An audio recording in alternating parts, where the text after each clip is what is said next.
What's up, guys?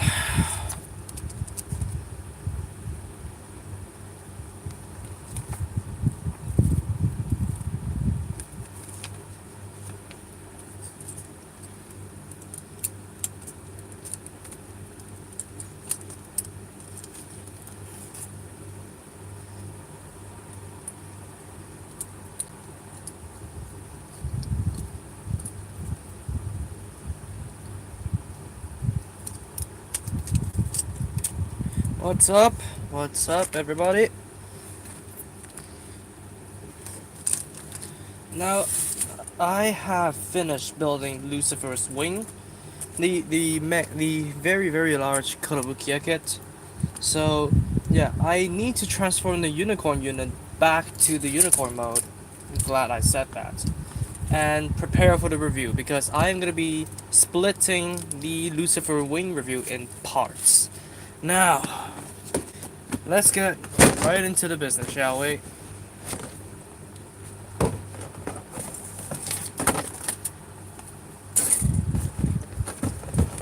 But yeah, I have a whole lot to talk about, so I think I'm gonna wait for more people to be here before I start talking about bullshit.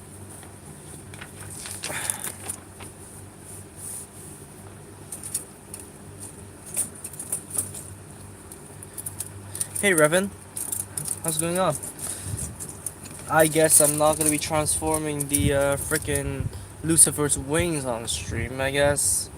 Because, oh, the pain is, that thing, both units require a lot of parts shifting and stuff to transform between the beast mode and the humanoid mode.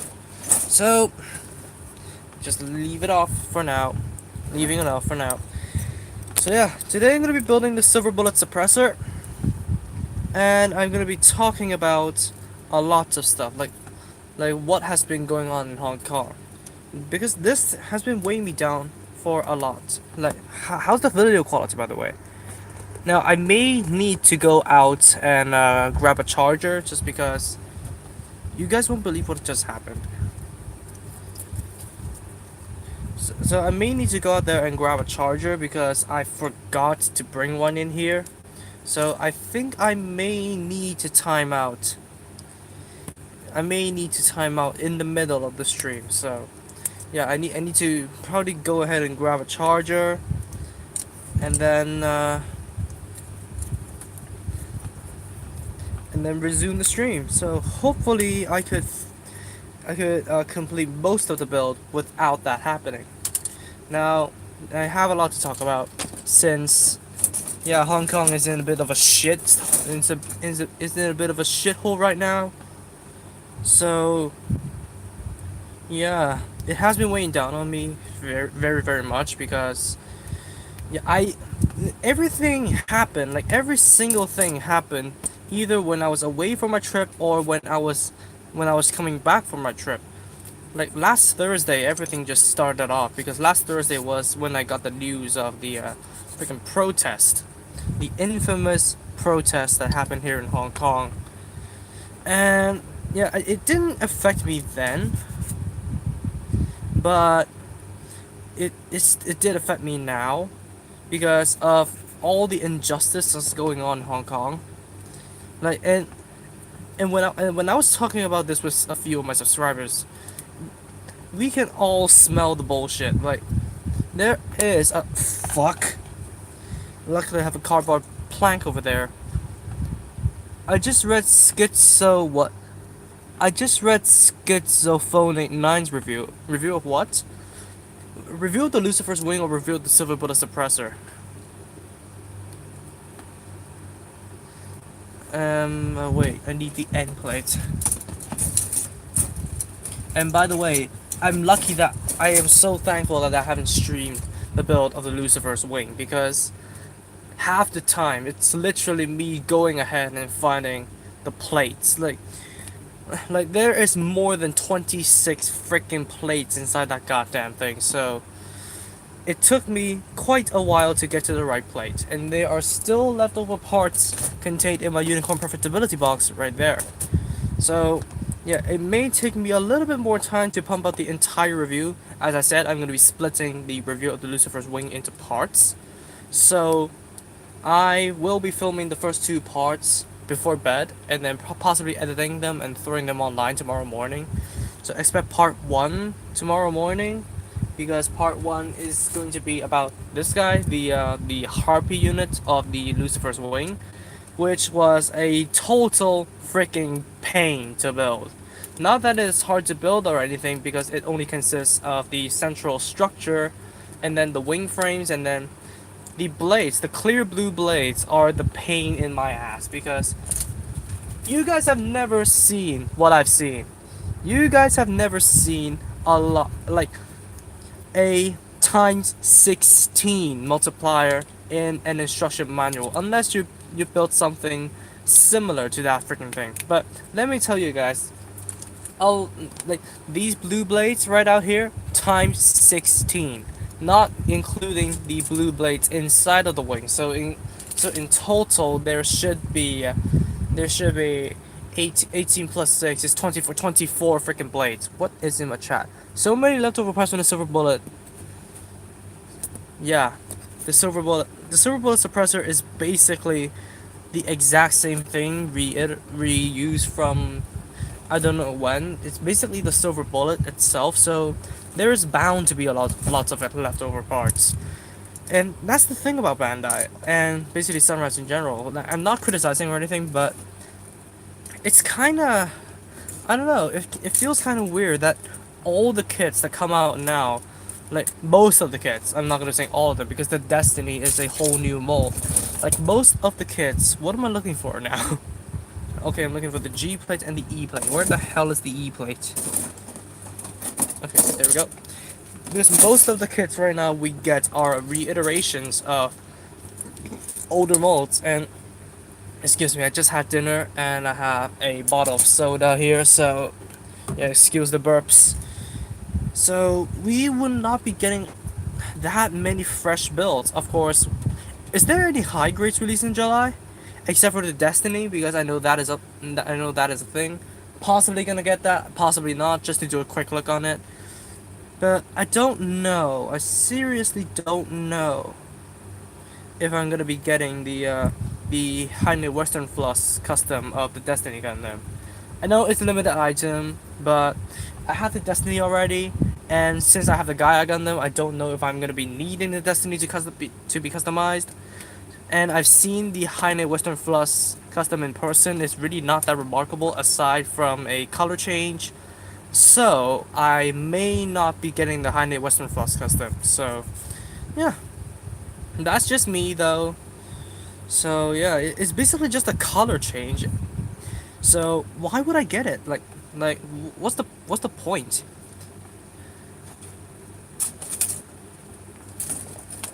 Okay, now I've lost the polycaps in the pile.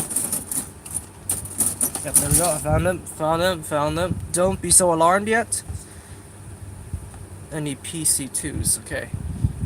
What pose should I display the Wing Zero custom with? Just basically a generic shooting pose. That's what I displayed mine in. Because my space, not even a thing anymore. My shelf does not have the space for a full wingspan, so yeah. Just do it as just do a generic shooting pose or something like that. Unless you're one of those die-hard fans who want to display the Wing Zero custom in its signature poses.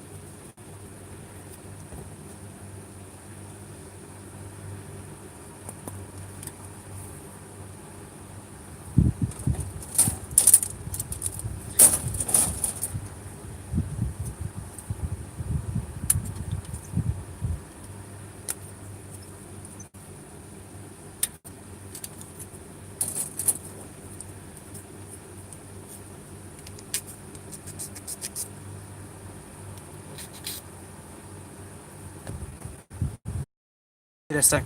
Okay, this is one of the pieces that I needed.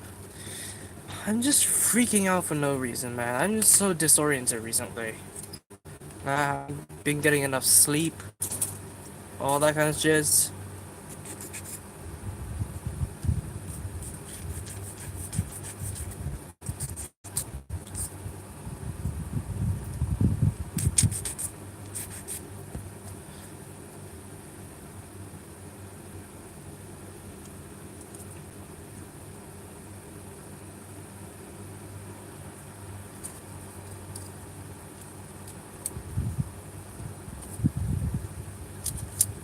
Okay, and that's the torso done.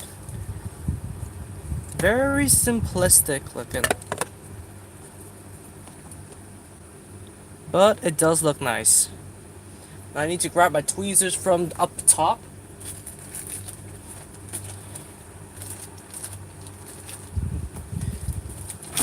There we go. Here we go. Hey newcomer, welcome to the stream. Right now, we need to build the head. The head. Okay, M22. Okay. And I need the sticker sheet. I don't know where I put the sticker sheet.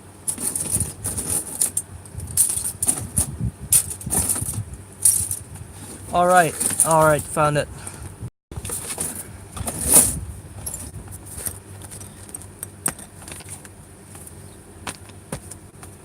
Oh my god, now where are my nippers?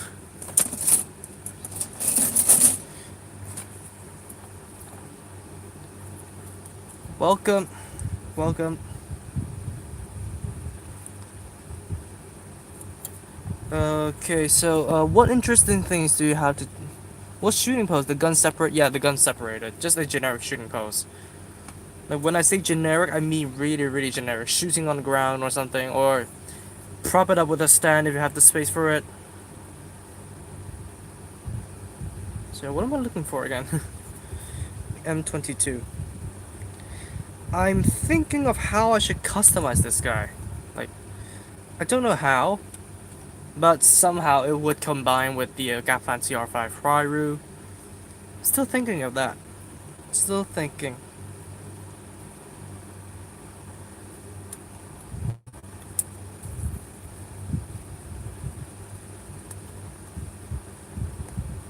Okay, and what do we need now? P1. So, how's your day been? Like what's new in your life? Like, let me put it in that way. Because I want to wait for more people to be on the stream before I talk about like this, like the more heavier stuff. Like, how's it going on? What, like literally, what's going on with you guys? For me, it hasn't been the best, as I stated in the stream, as I stated at the start of the stream. It isn't really, it isn't really good. Like, nothing is really good because of what is going on in Hong Kong now. What the hell do I need? Did I already cut that piece off? Am I that forgetful? Oh, it's here, okay. Hey there! Just got some SD Sangoku Socket Sten kits today. I did get one actually. I got this guy. So I think I'm gonna be building this guy if I finish this build quickly. So look forward to that. And it looks like the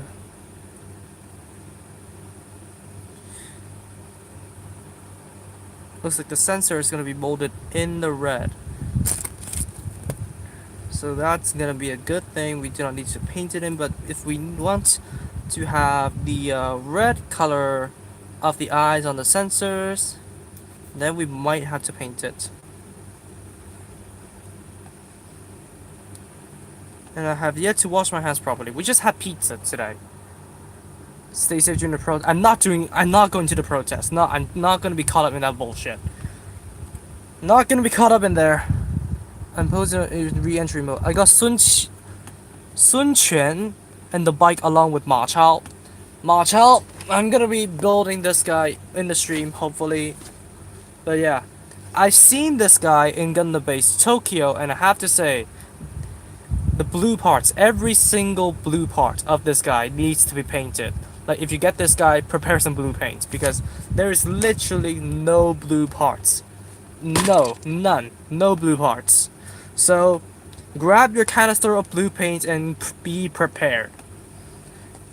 I haven't done the review of this guy. I haven't even started building that guy yet. But I've seen it in the Gundam Base Tokyo, and I cracked open the box myself. No blue parts whatsoever. So, yeah, you have to be prepared to paint the blue parts. Hopefully, the process is not going to be as bad as Diao Chan, Just because if you guys seen the review and then seen the stream that I built her, holy shit, there was a lot of painting. The RG Banshee Norn is back on stock. I came prepared. I bought the blue spray along with the kits. Okay, good. RG Banshee Norn back on stock. I already have the Banshee Norn, so I can care less about it. But what I couldn't care less about is the newly announced RG Unicorn for Bilibili app in China. That is a China exclusive. Not even Hong Kongers can get it naturally. Unless the store has a Chinese phone number, and then they can get it and resell it. But I doubt that because, yeah, why would somebody sell like a P-Banda exclusive? P-Banda exclusives excluded in this case. Why would a store why would a store go to an account to have a Chinese phone number just to get some exclusive kits just to resell them? Like literally, and the Bilibili 10th anniversary custom of the Unicorn Gundam, like real grade, is literally the Unicorn Gundam with some custom decals and blue Psycho frame. And I've seen in Gunpla Nerds post about the unicorn, about that particular Unicorn Gundam, and people have been saying that why not release the Fenix? Just why Bandai? Why? Like why? And like I'm asking the same question, why? And they could have took the chance to basically make the because they literally have everything, every single thing to make the Fenix. To build up the hype, I guess. Not sure. They haven't even announced it, so I don't think the hype train has set off right now. And can you guys see what? Okay, this is better, right? Okay, I hope this is better. And the and people have been suggesting that Bandai will reissue the Perfectibility as a P Bandai, but they hope it's not actually confirmed in any way, shape, or form. It's just people hope that Bandai will reissue the Perfectibility Real Grade as a regular P Bandai. I say regular, it's still P Bandai, so don't get your hopes up. I hope it comes with the narrative tales. I hope it comes with the narrative tales and the option to convert it back to the regular on-armor DEs. Because not a lot of people are fans of the narrative tales. I don't think. And how in the hell? Oh, I get it. There we go.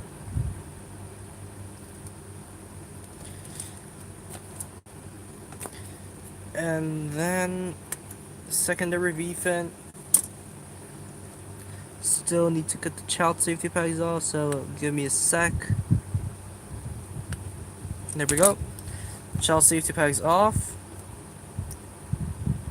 And there is the silver bullet suppressor's head.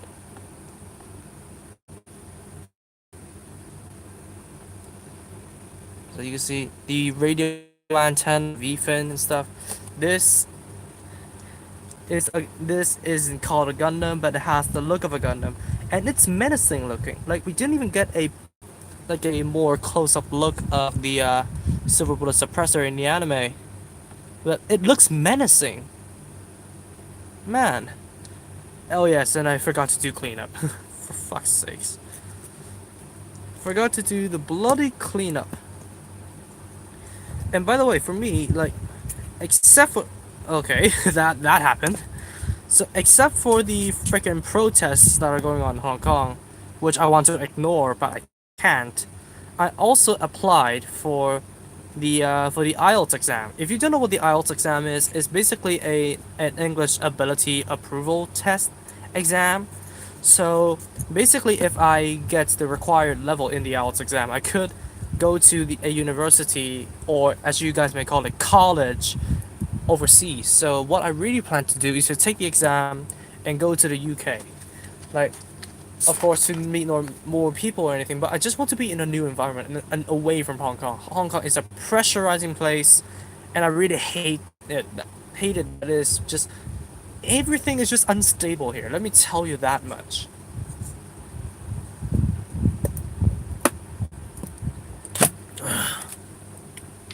Man, 5 big gulps of Sprite Plus. The protest is still. I know the protests are still going on. People are still babbling on about something that I'm not gonna say here, and nor go into deeper detail because I do not want the bullshit. Go to Saudi Arabia, you'll see some supercars.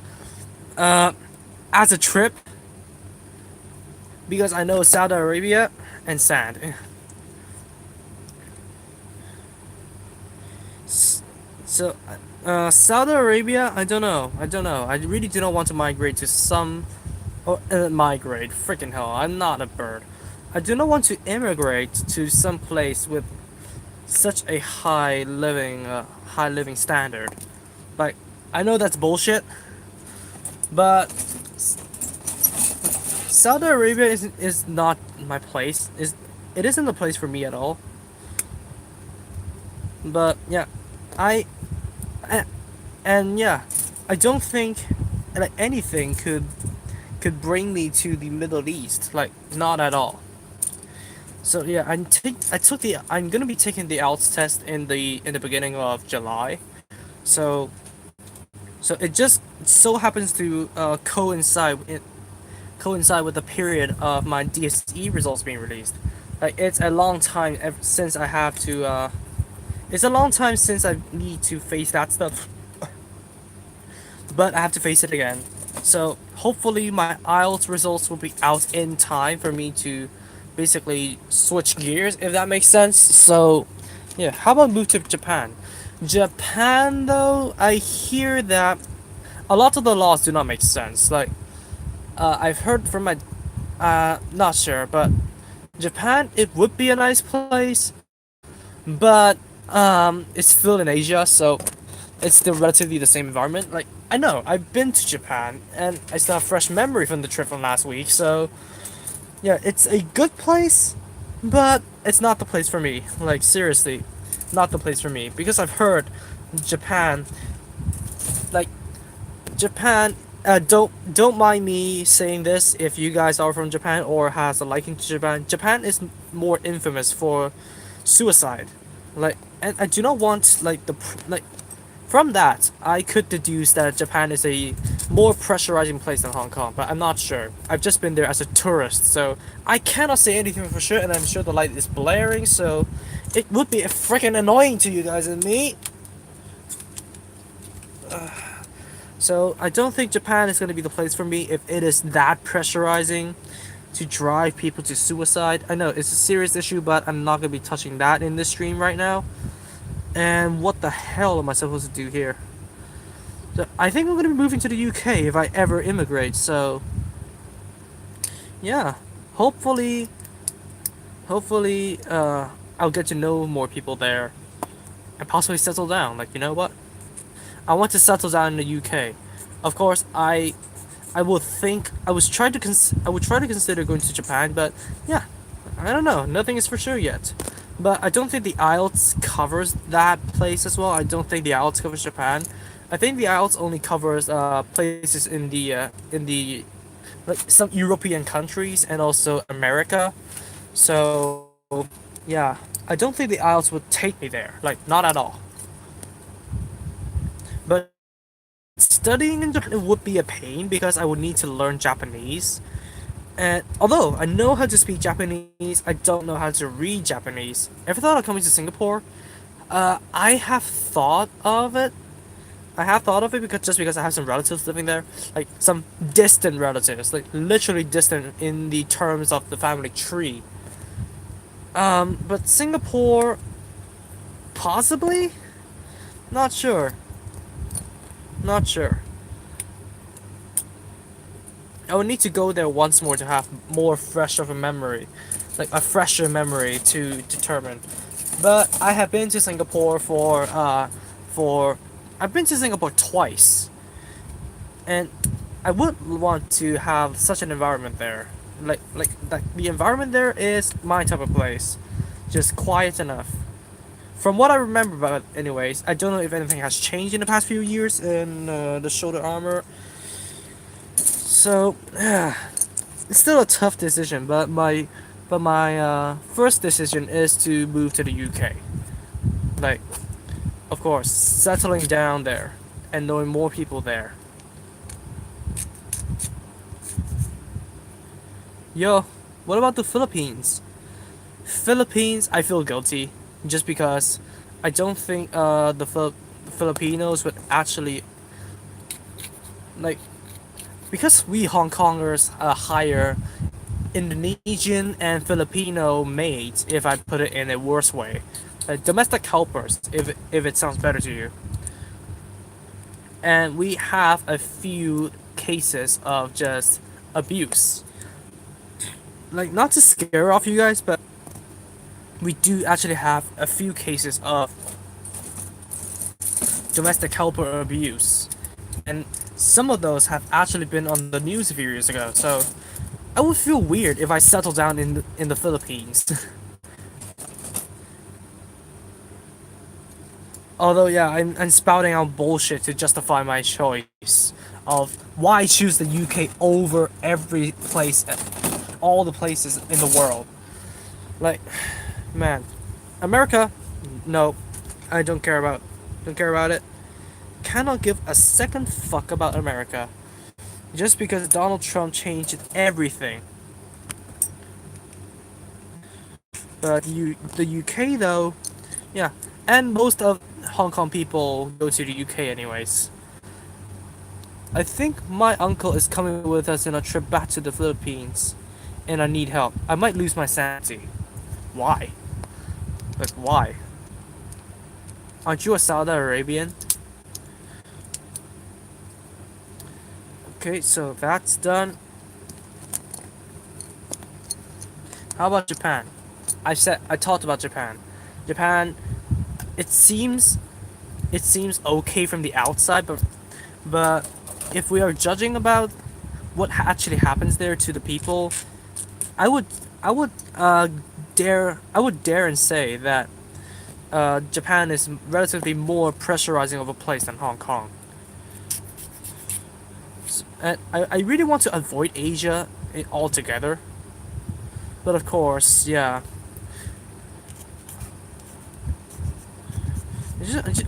Seriously, I just want to avoid Asia. How about Australia though? Like, Australia is a pretty good candidate for me to move there, and it is yeah. Also, the IELTS covers universities in Australia, so I could decide to move there because I am a geek when it comes to marine biology. So if I want to dedicate myself to learning marine biology, Australia is the best place because Australia is known for their biology courses, and yeah, I could decide to move there. Like, seriously, I could. And let me put the shoulders onto the suppressor for now.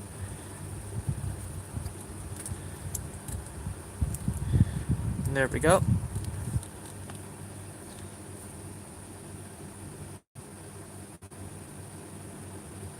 That looks good. And now we move on to the arms. It's a quick build, relatively, because it would take me far longer in the other kits. But of course, this thing is based off of something older, so probably that's where the simplicity comes from. I don't know. Okay, so I need the N plate. Is this it? This has to be it. The N and M plate. N and M and A. Where the hell is the A plate? There we go. A plate. Uh, F and D, I could care less about it for now. So yeah, I'm gonna be building two arms at the same time.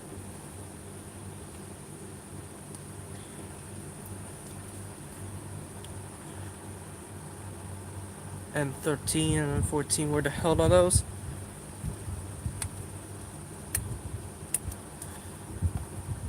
Welcome.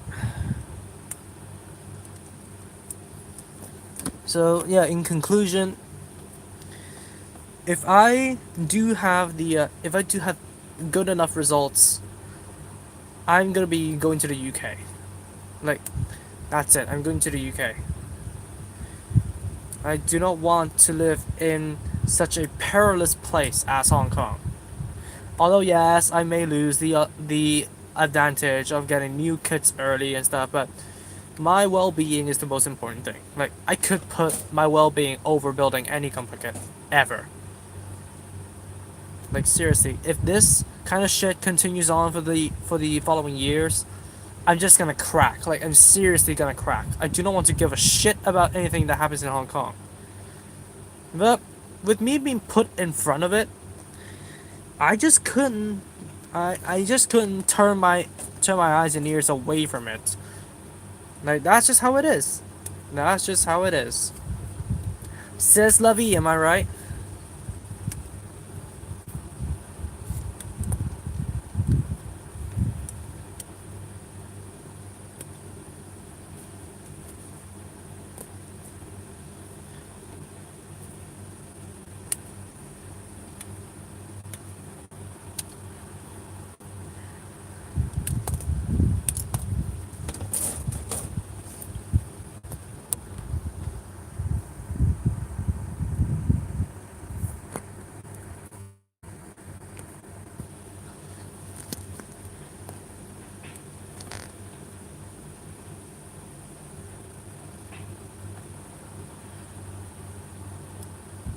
Are you referencing like?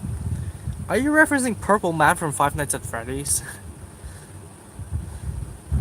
If you if you move to the UK, can you review Warhammer 4K Mini, 40K Mini? What the heck is that?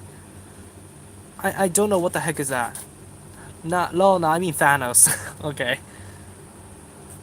Because I was and I was indulged in indulged may not be the right word. I have just been diving into the FNAF rabbit hole again. Gets reduced to atoms. You're not even gonna exist. I thought he wiped out the promised land part and made it obvious it was Thanos.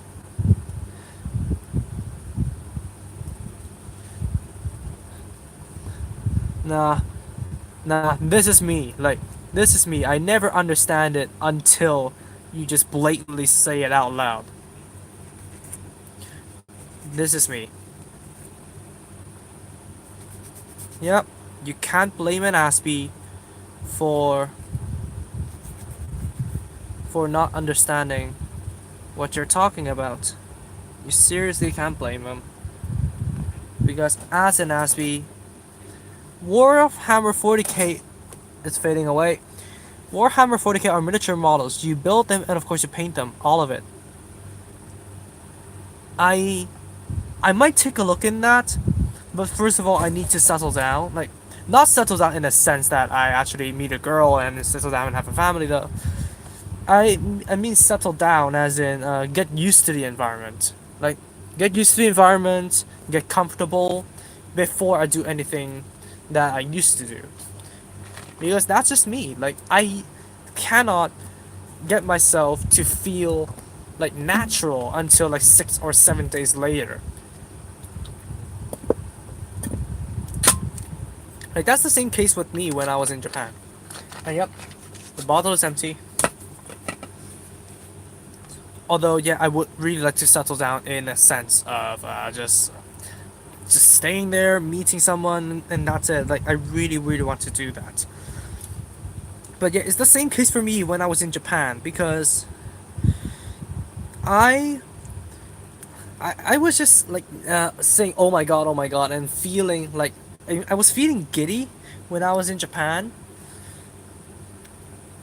because I felt unnatural, but I also feel happy to be in one of the places that I dream to be in. Like, even though it's just for a week, I would just really love to go to Japan, and I've been there, and I only felt natural ever since the fifth day, just because I tried to use Japanese to communicate with the shopkeepers, and I actually did a pretty decent job at it, like pretty decent. Freaking hell! And I forgot to clean up more knobs. The gate placement is all right, but since it is Still based off the Dovin Wolf. The gate placement, no, none of it is undergated. Like, so yeah, it may be bad to you guys, but I don't know. I don't know what people think. I only think undergating is a good thing for painting only, but it's gonna be a burden for everything else. And yeah, that's it. And over here, this guy right here, a lot of it is undergated. Like, especially the blades right here. That is what makes it a pain. Like, I had to build 16 of these blades, and most of it is undergated. Like, oh my god. Even the blades, like the blades alone took me an hour, and over an hour to build. Like, in total, the 24 blades took me an hour. Like, are any of the joints upgraded? Like, this is the left. This is the right arm, and it has a double joint. Of course, none of the armor is on there, so I will have to see when the armor is on there. Did anything improve? Because the armor tends to get in the way all the time. So we have to see for sure. Now, where is the end plate when I needed it? There we go. Stay out, Happy. You'll be in camera soon. Okay. So, the joints, for the joints' sake, I'm not sure. I'll check the stream one off the time. Okay. Nice for having you here, Griffin. Although it's not a good idea to multitask. Not a good idea.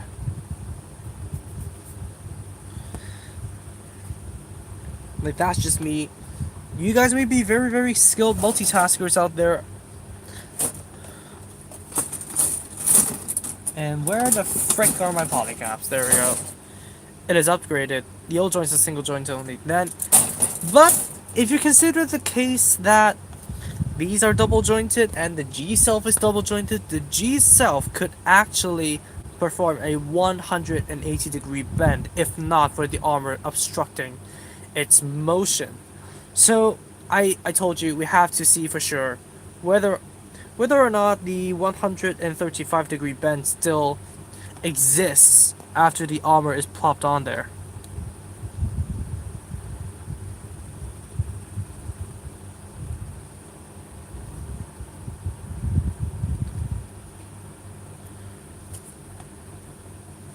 Okay, that's it.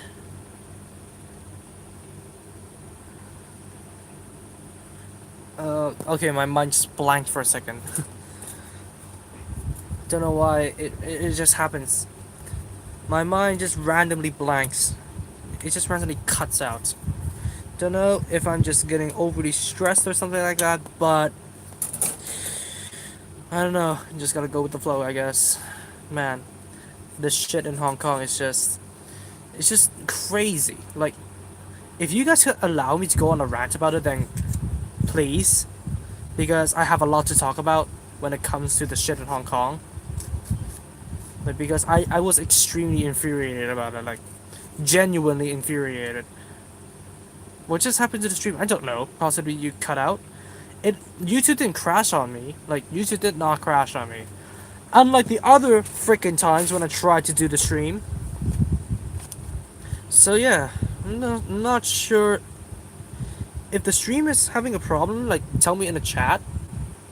But YouTube is not crashing. I'm still on the stream. Battery is still doing pretty well, although down to the last 32%. So I may need to go out there and grab a battery pack. Drink water, dude. It relaxes your mind and body. Okay, I'll do that. I'll gulp down a few gallons of water later on before I sleep.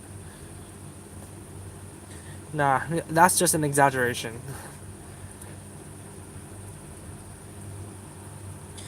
Okay, so apparently this is similar to how the hazels are constructed, so the rotating joint is actually encapsulated inside, so there's no taking it out except for the clamp right here. So not just for the gimmick, but in general you cannot take out the entire arm. It is actually caught in there.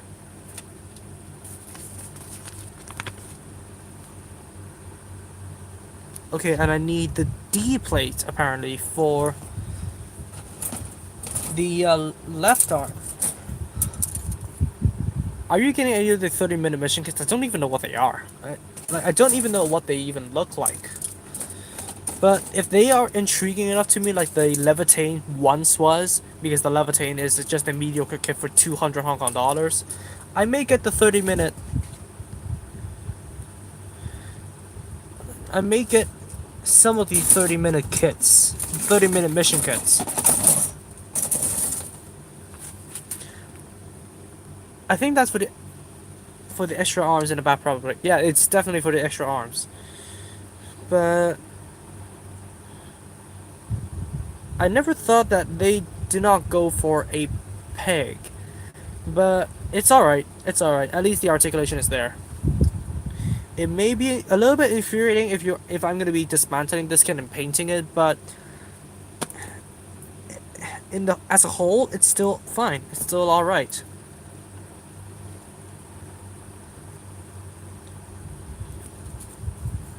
What do I need again? D5 and D4. Okay. I'm building both arms at the same time because I want to save time.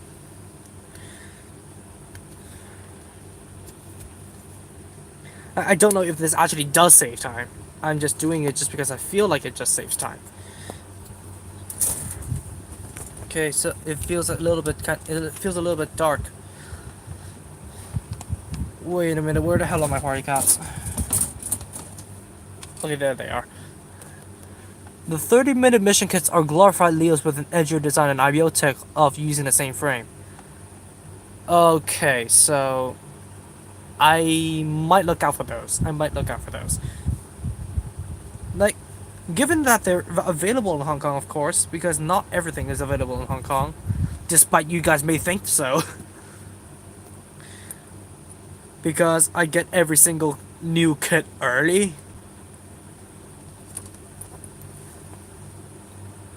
30-minute mission kits are basically Bandai's original line of robots fading away, kinda like frame arms, but cheaper and better engineering.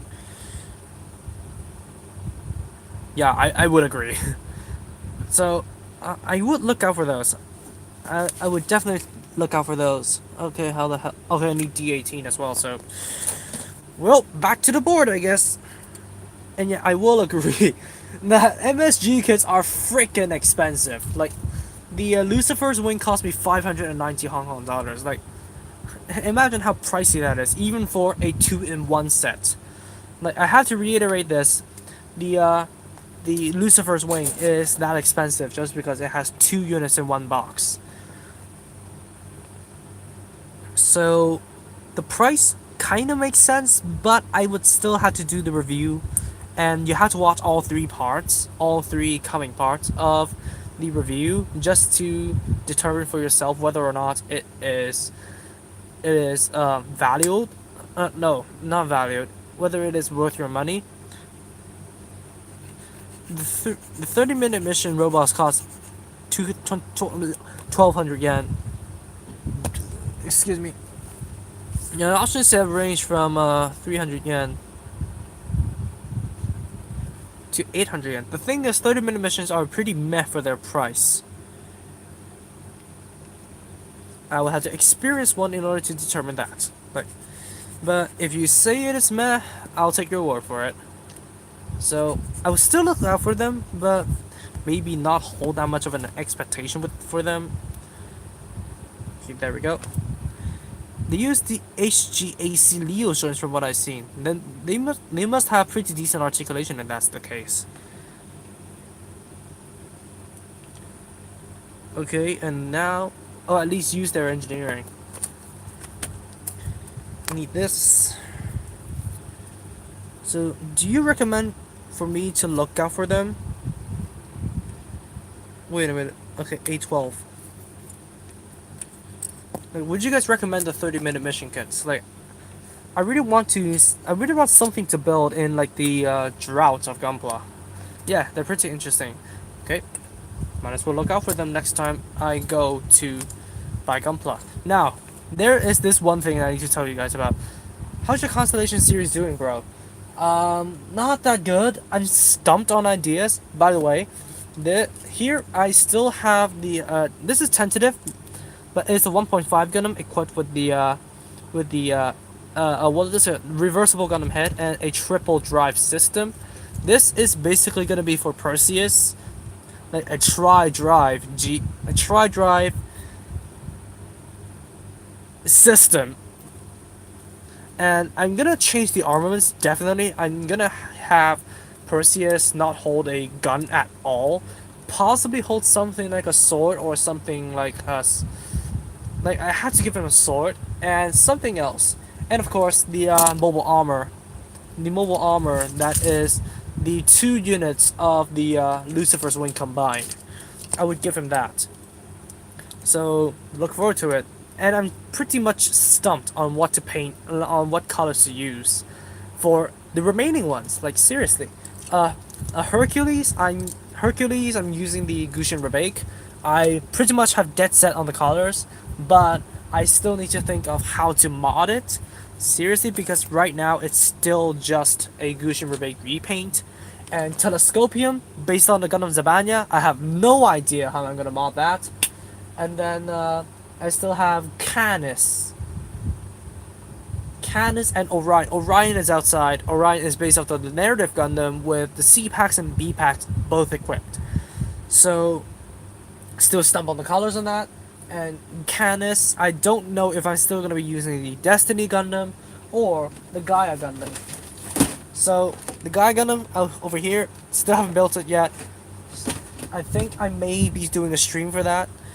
So yeah, Constellation series not going that well because I'm just stumped on colors. Like, colors and modding are my two arch nemesis. Like, seriously, my arch nemesis. Because I always get stumped when it comes to that department. Do those use the A plate arms yet? Okay, good. Those do use the A plate arms. So if you guys have any basic, and I am not saying that you have to think of a color scheme and an entire color scheme for me, but if you guys have any suggestions, like any basic color suggestions, feel free to drop it in the comments below or in the chat. Not used to that streamer attitude. And I know Crow is going to be streaming in about 15 minutes or in about 10 minutes, so when that clock hits 10 o'clock over here, or when that clock hits the next hour, he will be streaming. So uh, go there and just say hi. Tell him I sent you, or don't, because that would seem pompous if I do so. uh, so yeah, just you guys can just pop on to Crow's stream, and I think the battery's not gonna hold up much longer. So I may need to go away from this for a second and grab the battery pack. But let's hope it will hold out for just a bit longer. What am I looking for, Nan? Okay, thrusters.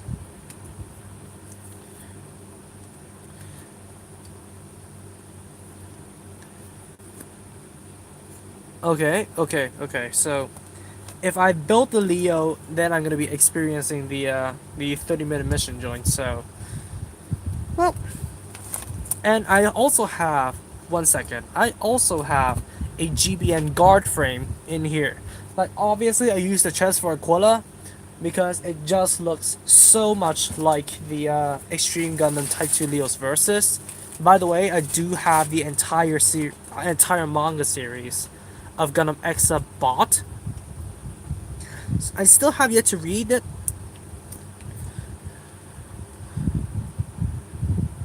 How the hell does this go?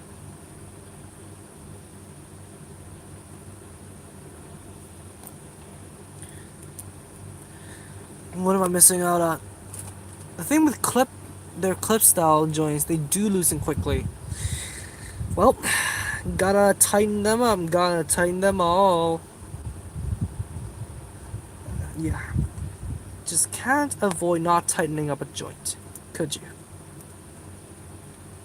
Oh, I get it now. 。 . 。 。 . 。 . 。 . 。 . 。 . 。 . 。 . 。 . 。 . 。 . 。 . 。 . 。 . 。 . 。 . 。 . 。 。 . 。 . 。 . 。 . 。 . 。 . 。 . 。 . 。 . 。 .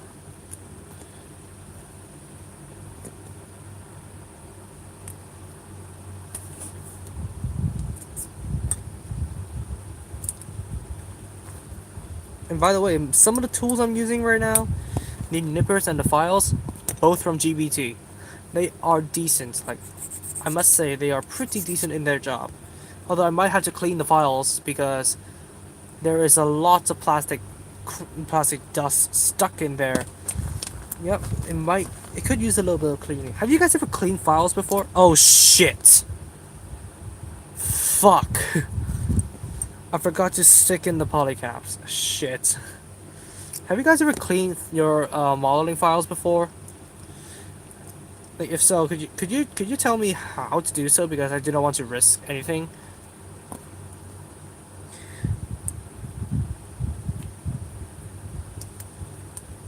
There we go. Problem fixed.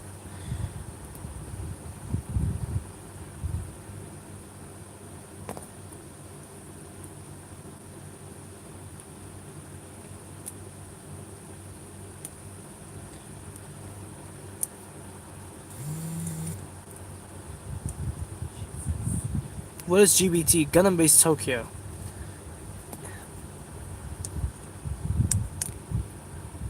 I just clean it with water and wiped off the rest with some tissue. Okay.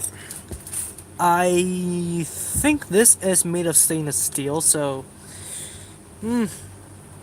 I'll have your word on that one.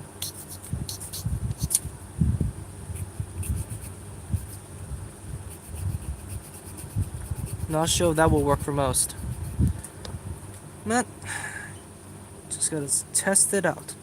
And apparently my family is gonna barge into the door just because dessert is gonna be up in a few seconds. I'm not even sure what mine is made of, it's so old. I have one set here and I have another set for my classmates. So I might check that, but Japanese, don't know how to read it. Like, seriously, I may understand Japanese when speaking. Who needs cleaning a file when you can use sandpaper? I don't have sandpaper. Like, although, yeah, tell me off, because it is one of the necessities of a model builder, but I prefer to use files because I love the handle, and I just really do not want to go ahead and just rub the freaking sandpaper right up against the piece, because it just feels uncomfortable. Like, for me at least, it feels very uncomfortable. There was sandpaper available in GBT, but I didn't go for that. I would use like those sanding sticks. I don't know what they're even called, but those sanding sticks. I really want to get one of those. Like, I might want to get an 800 and a 200, just have a coarse and fine adjustment, similar to a microscope, if I say so myself. Freaking hell, the memories of school popping back to my mind after I actually finished school a few months ago. Fucking hell. Okay, so that is one arm done. Sandpaper is annoying to use in my opinion. Same here. Like, I really dislike using sandpaper.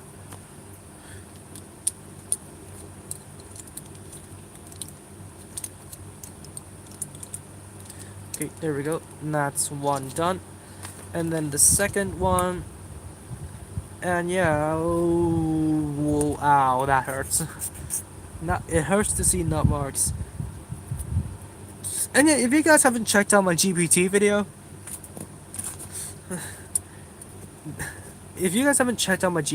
I'm gonna say it right now.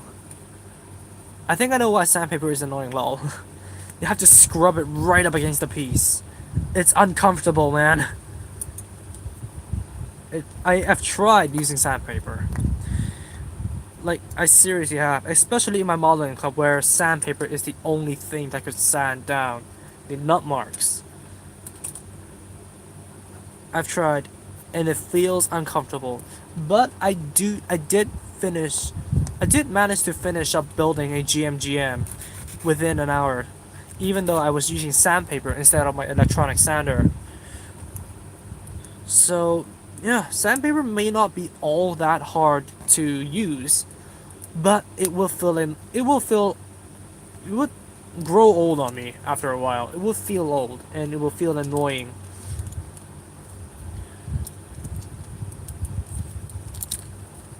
Okay, that is gonna be annoying if I want to finally adjust the arm. Let's see, 17%. I'm gonna go out and grab a battery pack, so I'm gonna be right back.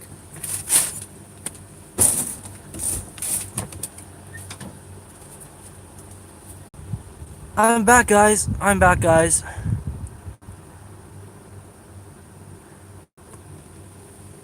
Too bad you didn't review the real size unicorn. Oh my god. About the sandpaper on an eraser and use it as a sanding block. Good idea. How many kits do you have? Over 100, almost 200. Also, the stream crashed. The 13mm crystal 2000 comes 2 and 1 for extra polycast, which are the ones Leo's use. Okay. I'm so sorry, guys. The stream crashed while I left, so yeah.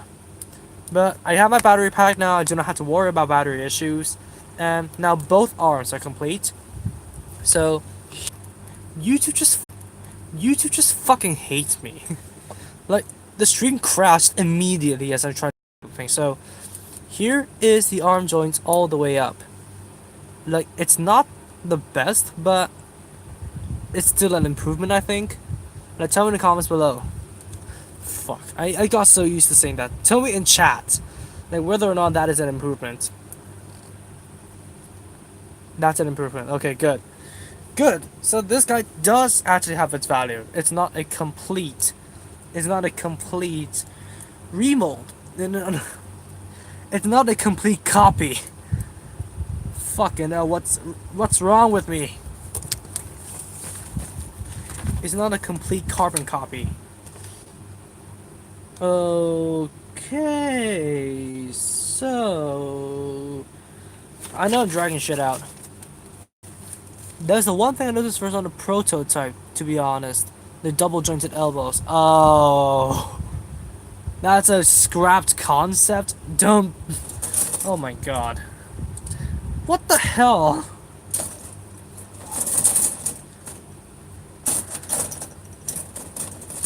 Alright, now I need to look for the old plate.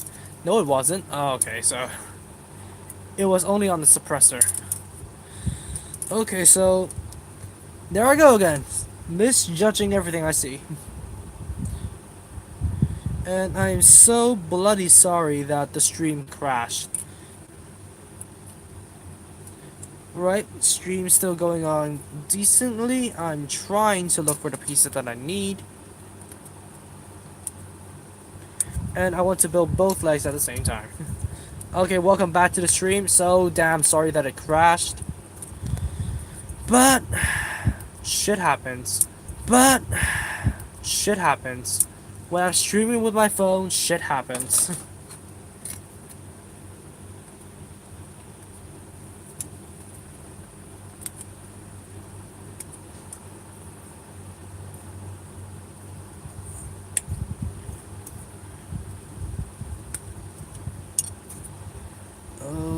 Okay.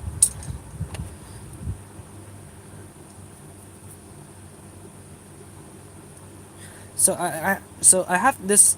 I have to tell you guys this. Like tomorrow, I'm gonna be going to the one, like the like the what shopping mall, the one in Tsim Sha Tsui in Hong Kong, because Bandai shit.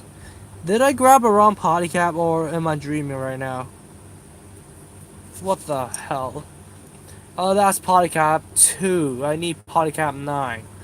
So there's this event that Tamashii Nations and I don't know if Plastic Mullet's gonna be there, but there's an event regarding Gundam and everything Tamashii Nations related, at least in the one tomorrow. So I'm gonna be going there, possibly doing a vlog. I'm not sure. I'm gonna bring my camera along just in case. So yeah, I may do a video on it. I may not. It just depends on my mood tomorrow. But I think I'm gonna be picking up some loots there, because one of the largest regrets that I have, except for not seeing the unicorn life-size unicorn Gundam turn blue, is that I didn't buy the Extreme Gundam Xenon Phase Robot Damashi while I was in Akihabara because I've seen it there. I've seen the Extreme Gundam Xenon Phase, although it may be secondhand. Hi Remy, in Akihabara, but I didn't buy it due to me not being in the mood to buy anything because I was so overjoyed by somehow finding the Frududu and the P Bandai version of the TR1 Advanced Hazel, no, the TR1 Hazel Custom. I was so overjoyed by that that I actually do not feel that I want to get the Xenon phase for the Extreme Gundam in Robot Damashi form, which I start to regret right now because always in my head, always it's just cranked up to the max. The volume's cranked up to the max, and just I'm just hearing Leo's alloy shouting at the top of their lungs, shouting at the top of his lungs, "Shining Breaker!" Like seriously, man, I missed out on that.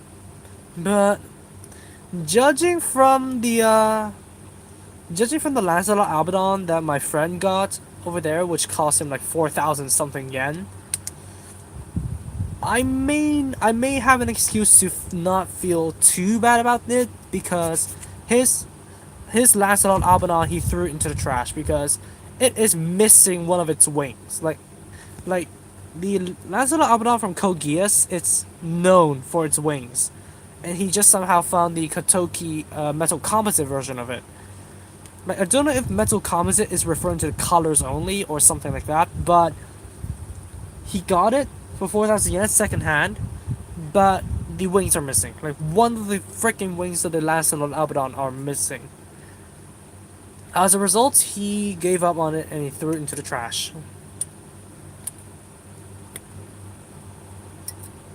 So hopefully, during the event tomorrow, I may somehow be able to find an Extreme Gundam and possibly buy it. Because the Extreme Gundam is by far one of my favorite Gundams to date. Like seriously, not even the Barbarians could rival up to the Extreme. Like, if Bandai actually decides to release at least a Robot Damashi version of the Extreme Gundam Type Leos 2 Versus, or the Extreme Gundam Excelia, I would be overjoyed. Given that it's not P Bandai at least, though, yeah. So if I find the Extreme Gundam tomorrow, I would definitely buy it and I will review it for you guys. Because I've never experienced Robot Damashi before, but I've heard some of those are pretty good. So I really want to experience Robot Damashi for myself, and thus I would go ahead and buy the Extreme Gundam if I do find it there. So be prepared for that. I wish they made at least another path for the old issue UC. I know, man. I know, man. They could at least make the Carnage phase of the Extreme Gundam, because the Carnage phase uses the default face, not any of the other faces that are in the back or something like that. So yeah, they could at least make a Carnage face. Somebody actually scratch built. I know this is old news by now, but somebody actually scratch built a Carnage face pack for the high grade Extreme Gundam, and it looks so damn amazing. And yeah, Bandai didn't decide to go ahead and follow up on that and actually release some sort of exclusive Carnage phase pack. Like they do, man, they do have the reference for it. They do have the resources for it, but they didn't go ahead and do it. And what's worse is that they released a P Bandai version of the quote-unquote Extreme Gundam Type Leos, the orange version of the Extreme Gundam, but it's just a recolored version of the Extreme Gundam from blue to orange, and yet it is not color accurate. So that's kind of a bummer. I love the Scramble Gundam because it resembles the Isles face. Thank God somebody's on the same boat as I am. Thank God. Because nobody seemed to like have a big reaction when it comes to talking about the Extreme Gundam. And finally, I finally found someone who's on the same boat as me. Like, thank the Lord. And yeah, the Scramble Gundam, I don't think it resembles the IO phase that much, but I'm glad somebody liked the Extreme Gundam just as much as me. So yeah, welcome to the board, man. Welcome on board. But yeah, should I?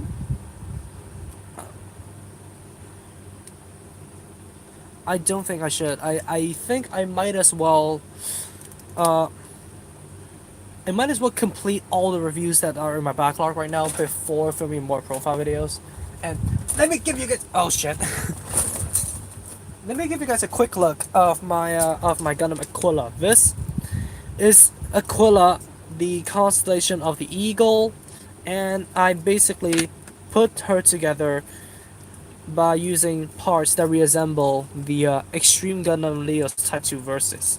So that's why I use the Amazing Strike Freedom Rifle, the RG Wing Zero, no, the RG Wing EW wings over there. I actually use the binder gun over here and the binder guns actually here with blue outline, just so I could use, just so I could basically act like the IOS funnels. And of course, it isn't a custom color scheme, so nothing is actually following the Extreme Gundam, but it just looks good. Like, this is the design basis for Aquila.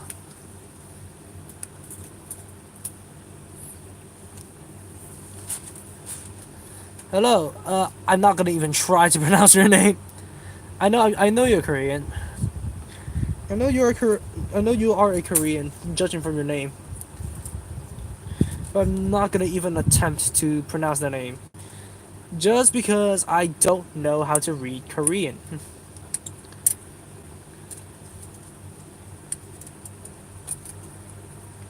So I think the Crow Sama is streaming now.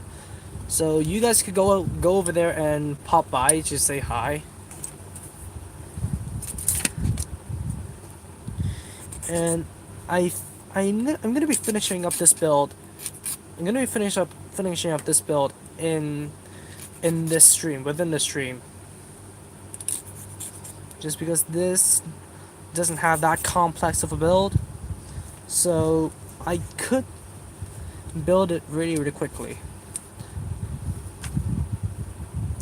New product, yeah, new product. The Silver Bullet Suppressor is a new product. And I got it early! Just like always. What the hell is this? This is the A plate. Where is the O2?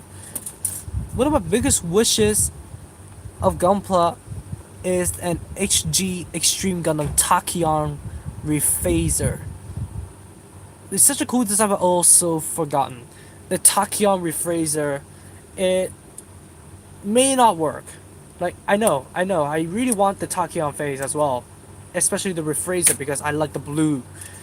But they have to make a new head. They have to make a completely new head for the Extreme Gundam. Just because the Tachyon phase uses a face that uses an entire head that has the open mask like the Shining Gundam to reveal a double vented mask under it, and then the yellow part of the V-fin actually rose up. So Bandai would actually have to remold an entirely new head the just for the Tachyon phase. So I don't think that's even possible. What I really want to see is a except for the Leo's types, because I talked about that enough. What I really want is with an Extreme Gundam Ignis phase. Like, no matter the Ignis phase, Ignis Rephaser, forget how I pronounced it. It's still a unique looking mobile suit, like a mobile armor, if it is counted as that. So yeah, I would really want to see Bandai actually make a Ignis phase. Ignis is pretty unique. Yeah, I would agree. And the Ignis phase is actually where I learned that the Extreme Gundam has a reversible face. Resembles the Kshatriya. I don't think so with its binders. Oh yeah, the shoulders. The shoulders actually have that kind of a sharp vase, a sharp vase protruding out. And let's move on, shall we? Is this the G plate? No, this is the end plate. Oh, for I'm being thrown around my head today. And also the Mystic phase. You cannot forget about the Mystic phase. Now, I would prefer the Mystic Rephraser instead of the Mystic phase. But the Mystic phase basically is a Centaur pack and stuff, so I would like to see Bandai actually make a Mystic phase Extreme Gundam. And it's actually possible to recreate the Mystic phase face on the high grade Extreme Gundam. You just flip the rear even upside down, and voila, you have the Mystic phase face.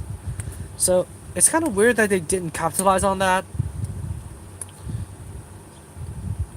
But yeah, there's basically 17 freaking variants, and also I really want to see a. I know Mystic is second on my list actually. Well, to each their own. To each their own.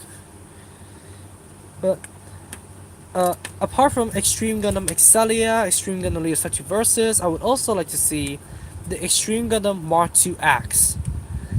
Last is Dystopia, but that thing is still pretty unique. Yet Dystopia doesn't really look that good.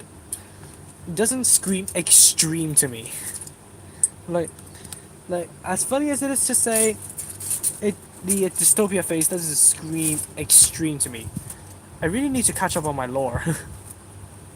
Well, Gundam lore.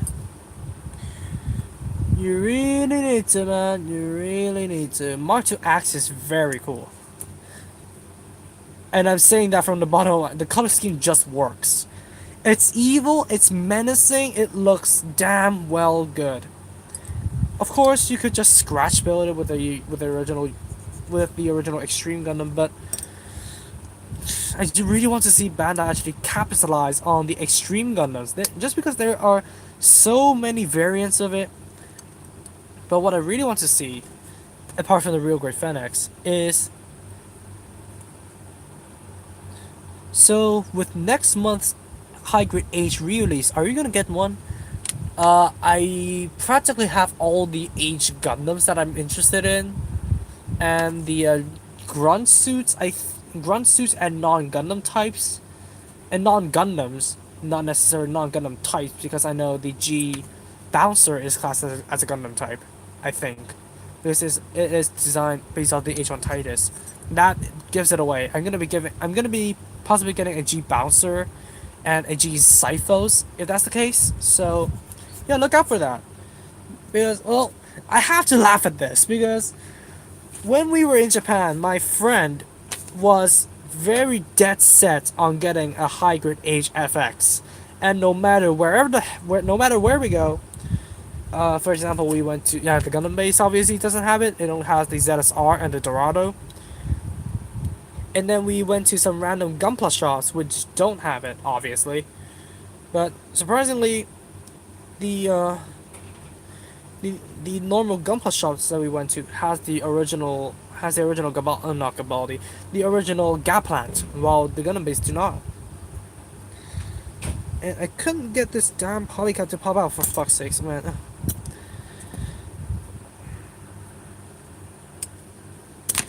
And yeah, he was just disappointed no matter what. And one subscriber actually told me to go to Mandrake, like the Mandrake building in Akihabara, because there is some rare goods there. We actually did find some rare goods. We found the Freedom Gundam Hono conversion kit in Akihabara, but I didn't bother to get it just because it comes in all white and I had to paint it.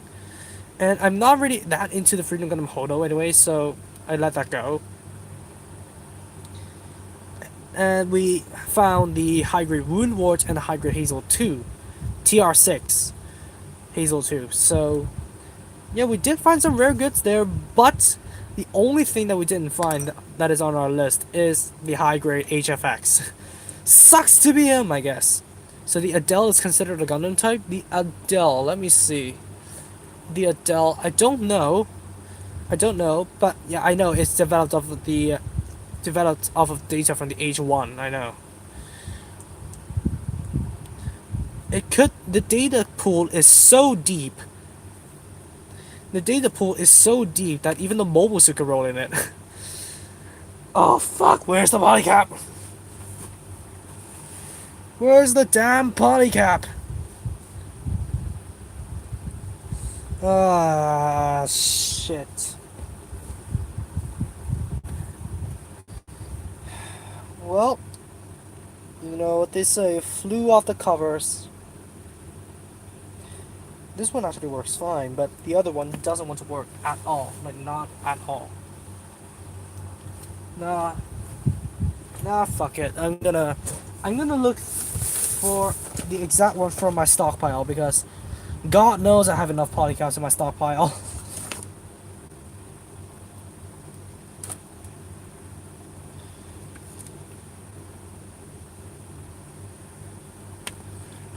It's that freaking Ghost Exia again, I swear.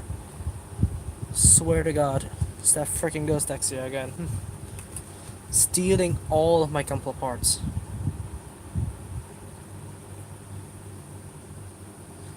By the way, I'm matching polycaps, so yeah, I may need a moment.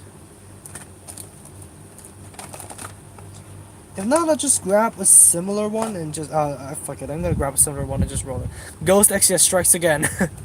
Fucking hell. I'm gonna grab a similar one and just get over with it. Oh shit. Fuck. That's gonna be the enemy. That's gonna be the freaking enemy. A single polycap is gonna freaking end me. A single freaking polycap is gonna be the end of me. Oh my god. What the hell? Seriously, it freaking crashed again. It crashed again. Man, I just couldn't get a good stream up in here, could I? Okay, let's. Okay, polycap is found, but I had to dismantle the leg all over again because I forgot about a second goddamn polycap. Hell, man, that ghost Exia, man, damn it, all to hell. But seriously though, it's just everything that's going on right now that is just getting to me. And because of my incompetence, of course. So I have a cutter. Why am I not using it? I have a freaking cutter right here.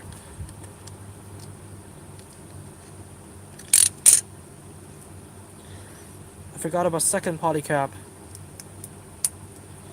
So I had to dismantle the thigh joints just to get that back in there. Man, it's been a long day, man. It's been a freaking long day. Yeah, it's been a long day. Luckily, I got Lucifer's wings all built,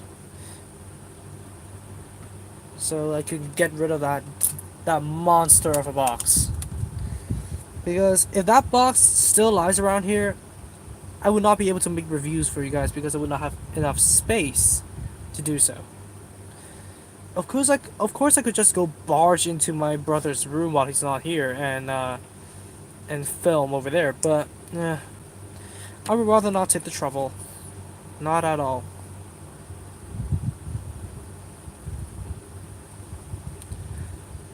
Always put cut small parts into a box. I also lost part A. Oh, that sucks. Losing parts from a master grade.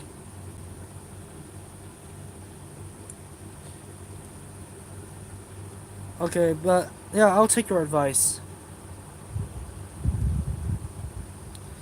And also, Grandma Nazi mode activated for me. Cuts doesn't actually need to change forms. No matter it is past tense, present tense, it still uses the same form. So yeah. Grammar Math Nazi mode deactivate. The fact that Bandai hasn't made an Extreme Gundam Zero XFA saddens me, even if I think it's stupid.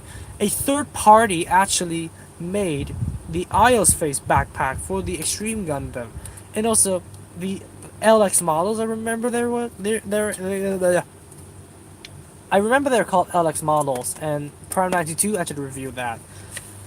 They actually made an Extreme Gundam that actually comes with the Eclipse Phase rifles and the two and the two beam rifles, the Buster rifles, and then they actually have a very loose extension set for the Isles Phase. So you could basically make the Extreme Gundam EA phase if you put it in that way. But of course you didn't come with the shoulder cannons for the Eclipse phase, so it's not complete. It's loose though. I really wanted to hunt that down. Same here. But if Bandai, even though if Bandai shut them down, they could still take that as a reference and capitalize on it. So that we all here who enjoy and love the Extreme Gundam could actually have some fun. And it actually pains me that they actually made, like Bandai Tamashii Nations actually made the Extreme Gundam and the extension sets for all the three packs in order for the collector to build the Exaphase, but they didn't capitalize on that in the Gunpla market. Like, yeah, I know. Are some Gundams have only have real life, well, not real life translations. Real life, I don't know what. Real life model kits, figures.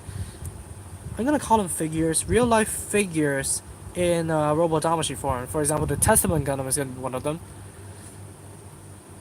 So, yeah, really wish that they would release the high grade Testament for those that want it. And yeah, it's just weird to me that they didn't capitalize on it, even though they have the mold first. So yeah, let's pray to God, and hopefully, we would have a real great Extreme Gundam if Bandai even remembers it. Like, because the Extreme Gundam is just so damn forgotten. Am I building this right? I didn't want to have to take this apart. I don't like the Testament without the Divine Pack. I will have to catch up on that. I only know that the Testament Gundam exists. I do not know a single next thing about it. It looks like a red Akatsuki to me without the Divine Pack. Like a red Akatsuki Gundam with front-facing horns.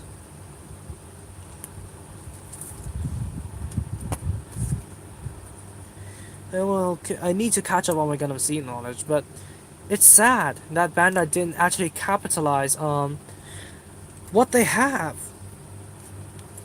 Because, like, I will truly believe, like, sincerely, truly believe that I am not the only one. I'm not the only one who wants an Extreme Gundam of sorts. Like, imagine if the Extreme Gundam X Type 2 Versus is released. That's not the name. The Extreme Gundam Leos Type 2 Versus. Like, imagine if that's gonna be released. The Divine Pack is the one which Dragon Momoko released. I need to catch up on my Gundam Seed lore. I only know that the Testament Gundam exists. I don't know a single next thing about it. So yeah, more stuff for me to catch up.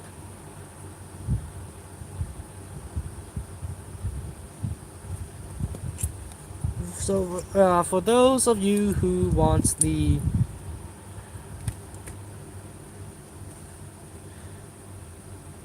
I don't know if I'm alone here, but I really want an Extreme Gundam Extreme Gundam Leos Type 2 Versus in a high grade form. Of course, that's without mentioning the IBO kits that they're potentially missing out. What am I doing here? What am I doing wrong here? Because if you think about it, we have awesome designs from IBO from the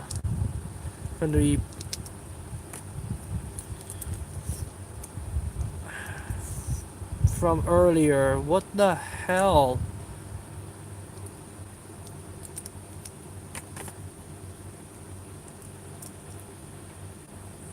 I have to be doing something wrong if that's happening. It doesn't fit. Like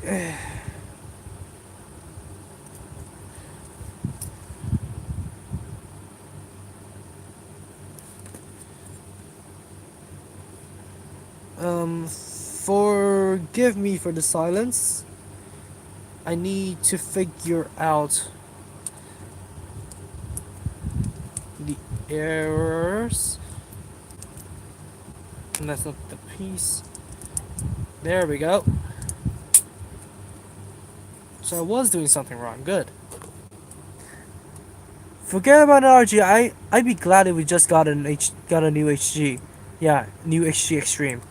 The phases are pretty complex and most likely heavy for an HG, but no matter what you know. The Extreme Gundam Type X phases probably they won't make it, but it would just be sad if they didn't make the phases for the Extreme Gundam Type Leos. Even if they have to milk the Extreme Gundam 3 times and give us the Xenon phase, the Eclipse phase, and the Ios phase separately in 3 different kits, I would gladly buy them all.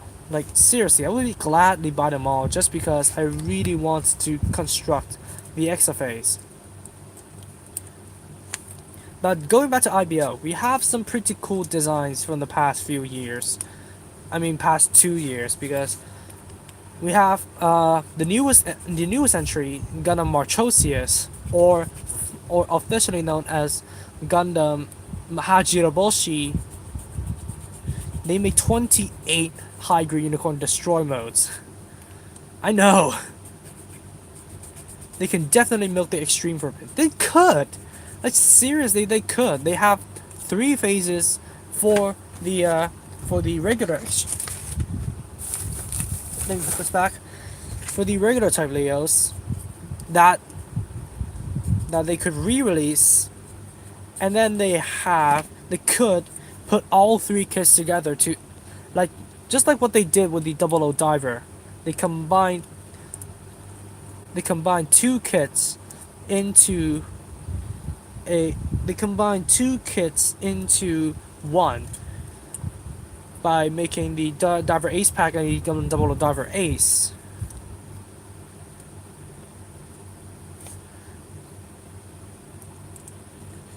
So they could do that with the Extreme Gundam just by combining 3 packs into one and enticing people to buy it. Because it comes with all the 3 packs. And then we do have the Dystopia phase is going to be shipped off to another world because it is impossible that they were going to be making that. And I really want to see an Extreme Gundam Excelia. Do you guys agree? Like, ever since watching Avengers Endgame, the spoiler is free now. No, spoilers are free, obviously. The spoiler ban is lifted, so I could go ahead and go on about it. The rescue armor that Pepper Potts wore, it reminds me so much of the Extreme Gundam Excelia. I have to be frank. Like, seriously, I could not go a single moment of watching the rescue armor in action without actually imagining the Extreme Gundam Excelia doing the exact same thing, because the bits that the rescue armor used looks so much like, and even the poses that Pepper Potts did with the armor, it looks so much like. What am I looking for again? I'm looking for A. Okay, I don't have the A. Fuck. It may be in the pocket. Oh, it's in the pocket here. And yeah, the poses that Pepper Potts did with the rescue armor, I can't go a single minute or a single second, in fact, without without thinking of the Extreme Gundam Excelia. Excelia was really cool. Yeah, Excelia was damn cool. Like even seeing it in the freaking game, it is cool. They don't have to necessarily make like uh like protect bits and actually make a beam effect for the gigantic sword, but I would just be glad. I would just be freaking glad if they even make the Extreme Gundam Excelia. And of course the Extreme Gundam Leos Type 2 Versus, that's the no brainer. I would be extremely happy if they actually make that. And the Mark II X. And yes, I did find the polycap. And it is actually functioning now. And then let's see. Yeah, Jiroboshi isn't in the mobile game, it's just being streamed on it. But it still exists in the canon universe. So Hajiroboshi is definitely one of the IBO entries. IBO Gundam frame entries. So that chalks it up to I don't know what. And then of course we still have the mysterious Gundam Sierra that has yet to be revealed. Although I don't think that's gonna be revealed for another year or so.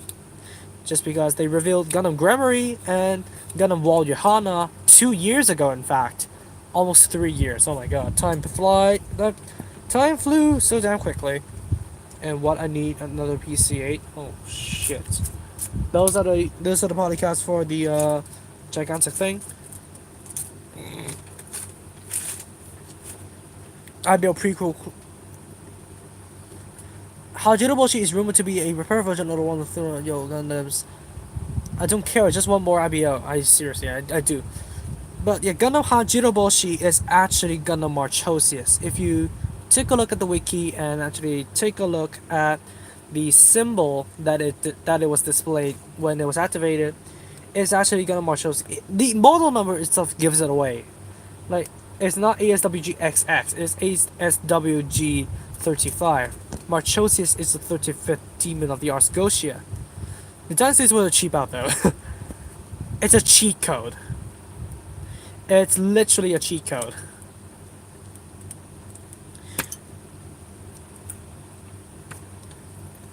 Yeah, the symbol is the Marchosius, so yeah. There's enough Gundam frames to actually make more models and capitalize on them. Like, I've ranted about this like a year ago, and it's like a Konami code. I ranted about this a year ago, and I still stand by my point today. They could have capitalized the uh, on the new Gundam frames that have entered the scene, especially Gundam Gremory, the other Dantalian variants. Yeah, definitely they could capitalize on that too. Yeah, I really want the B booster and the what? I want to try and recreate the perfect cowl. Of course, I know somebody has already done the job already and scratch built the entire freaking thing, but I still want a model kit of it. Like the half cowl T, we do have it. We didn't have the half cowl B yet, and we didn't have the Aegis and the Keraunos yet. But so far, the dynasties are scarily real. That is basically what was in my head when I was watching footage of the previous protests. It's just like people, like the police officers grabbing their lever action rifles or something like that, and just firing the spread shots, and and the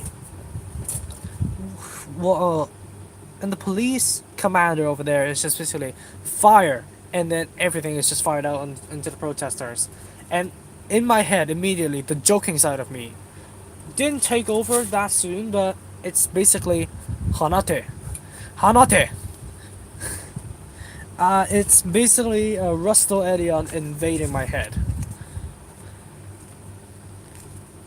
So yeah, and then back to the IBO stuff because I didn't want to dip into negative territory in this stream too much. So back to the IBO, and then we still have some non-Gundam designs we haven't even seen the model kit form. Of course, the Hatsuri Rodi, we haven't seen that yet, and then we have the Triana, the first actual enemy the Gundam Astaroth faced. The Triana, the Hyakuren frames with the top hat, the mysterious like anonymous looking motherfuckers over there. We still have yet to see that. Somebody scratch built the Triana and put it on display like a few years ago. And I wouldn't. And of course, the stream has broken while I was talking about important stuff. So yeah, don't know why the algorithm has to act up on me like that. But anyways, the Triana, we haven't seen that. There's a word Schwalb in the trailer, I know. And I would really appreciate it if we actually see that. And also we have the Spinnerody. Hi HJK. We we actually get teased by the Gundam Astaroth that a high grade Spinnerody is exist. But after all, fuck, almost lost the thruster. But but after all these years of waiting and stuff, has it appeared yet? No. So a Spinnerody has all to appear. Like that's one of the must produce kits because we got the mold for the armor from the Gundam Astaroth. So why not just complete the full suits? Like that's in the question. Why not just go ahead and complete the full suit? Nobody has the answer other than Bandai, so we cannot say anything on that matter at all.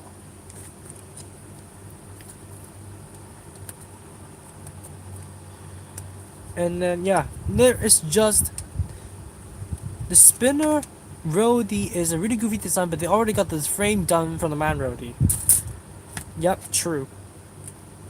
But if they released the arm of the spinner Rhodey twice through the Astaroth and the Astaroth Renascimento, was the Triana a Hyakuren or Hyakuri? Hyakuren. The Triana is the Hyakuren. And I forgot what was the Hyakuri because there was this Hyakuri frame that basically stole and basically equipped the Astaroth Origins shields, the shield boosters, the shield binders. The variable shield, oh, I forgot the name. Fuck. It was even on the thumbnail on the Astaroth Origin review. Like the Hyakuri, yeah, I know that. I know. The Hyakuri is the I'm talking Hong Kong English right here. The Hyakuri is the one with the Astaroth Origins variable shields. And we man, there is just way too much. And of course, steering away from IBO, there is the Gundam Gillen Bursty, which is what I really want to see from the Universal Century. The Gundam Gillen Bursty tricked me for a moment, and it actually looks very much like an IBO design. Like I don't know why, but I was captivated by it. It is from Advance of Zeta Mace of Judgment. I don't know if Bandai has the rights to that, so whether or not the Gundam Bursty is going to be released as a P Bandai or not, it's up in the air right now. Because they have Advance of Zeta Flag of Titans stuff to be released. But Gundam Bursty is from Mace of Judgment, which my friend actually bought the whole series to freaking read. So everything is still up in the air regarding the Gundam Bursty. I really want to see a. I think it will. Callisto. Yeah, the Hyakuri frame is called the Callisto. Or Callisto. I don't know how to pronounce it. Need to look at the Japanese for that. What do I need now? Okay, D12. Everything from Moon Gundam. Oh yeah, sure. Yeah, we need the Psycho Gundam, and the one that is retrofitted into the Moon Gundam. Forgot the name of it. I couldn't have cared less about non-Gundams. So, yeah, I have to count on you guys. So sorry. Yeah, I'm a sorry individual when it comes to Gundam. I cared less about non-Gundams.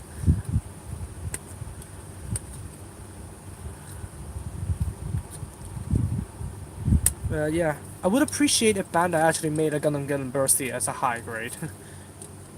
Just because it would be so nice just to put the Gundam Bursty, the Vargwell. Yeah, that's what we need. That's what we really need. We need Crow is live right now. Wow. Yeah, I know that he's live. I know that he's live. So, yeah, if you want, go ahead, pop by and say hi. Tell him I sent you if you want to, but I do not want to advise that. Just because it will sound pompous, it would sound extremely pompous and cocky, and I do not want to be labeled as that type of person. BRB, gotta get water. Okay. See you in a bit. In a bit. The Vargwill is nice, yeah. Vargwill is definitely nice. If they nailed the mold for the Moon Gundam, they could actually redesign the head and use the Moon Gundam body and put on the different backpack, and voila, a Vargwill high grade. Although it's going to be as expensive as the Moon Gundam, I would highly presume and assume, and I don't know what's next. It will still be a nice addition to the Gundam Moon collection, just because the Vargwill is basically the Moon Gundam's predecessor. They did show a prototype of it a while back, and they never proceeded with it.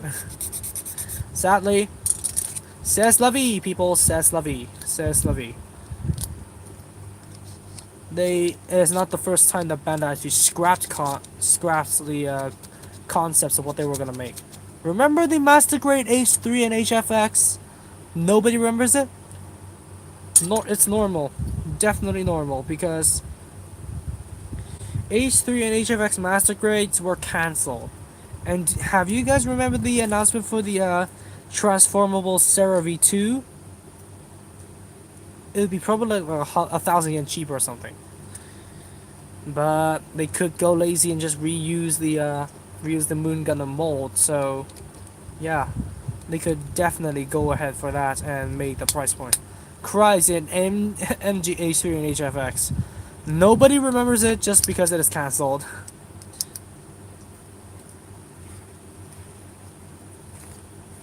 What am I doing again? What the hell am I doing here? Okay, nope. So yeah, not the first time that Bandai actually cancelled. So remember when Bandai released a Master Grade F90 prototype and never brought it out until a couple of years later? Oh yeah, there'll be an event this August. I want to get my first out of the box con. What kit would you recommend? I believe you do have the list. The new. I'm gonna wait until I get to that session because I do not want to screw things up. Is it? I don't know. Never really been that into the Crossbow Vanguard arc of the Universal Century. Never really been that close. Never really been too updated on the Crossbow Vanguard arc of the Universal Century. Just because I'm not really that interested in the Universal Century at all. You could come find me and punch me in the balls if you want to, but I don't care.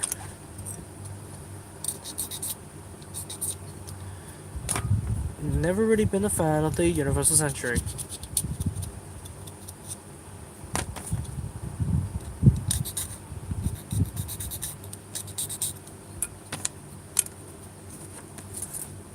So the Psycho Gundam 4 could use the Moon's joints. It's possibly, yeah, possibly. Do you know what to say for definite sure? Because the body of the Psycho Gundam 4 is different from the Moon.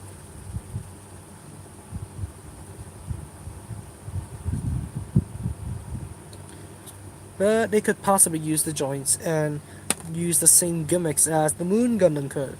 Which, one thing I'm beating myself over the head with is the missing out on the Moon Gundam's one of the Moon Gundam's signature features is, which is basically attaching the attaching the cycle plates.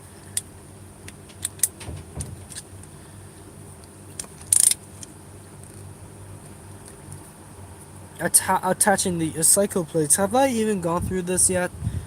I believe I have. So yeah, attaching the cycle plates onto the arms. I'm beating myself up for not showing that to you guys.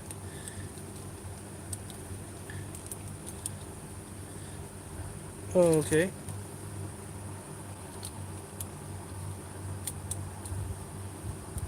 And I messed up the polycap alignment. The only thing I liked about the late Crossbone Gundam stuff is the Ghost Gundam. Same here, man. Still waiting for a high grade Ghost Gundam. Which was basically where the Ghost Exiamine came about. Oh, the Cycle Blades? Yeah. I forgot to show that off in the review. Like, I'm beating myself over for it. And I'm still up to this day because I seen the actual Moon Gundam do it in the Gundam base. Like, they use the extra backpack arms and attach it onto the arm. Man, so I feel so bad about leaving that out. And why are the polycasts misaligned now? I missed out on pre-ordering the high grade. Oh shit, high grade, real grade new Gundam for 3590. Oh shit! What the hell is up with the polycaps today? What the frick? Now I have to dismantle the entire feet and get it out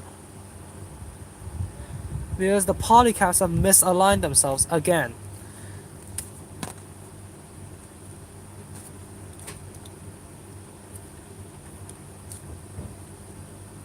Like, holy crap. And taking apart the feet is not the easiest task in the world.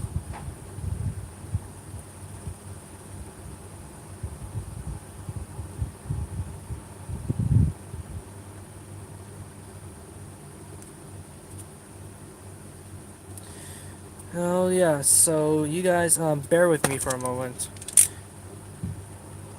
I'm gonna try to get this heel off and split open the feet. Split open the foot. Well, for $965 more, you can buy the new overpriced Perfect Grade Metal Build crossover. That's in American dollars, I know.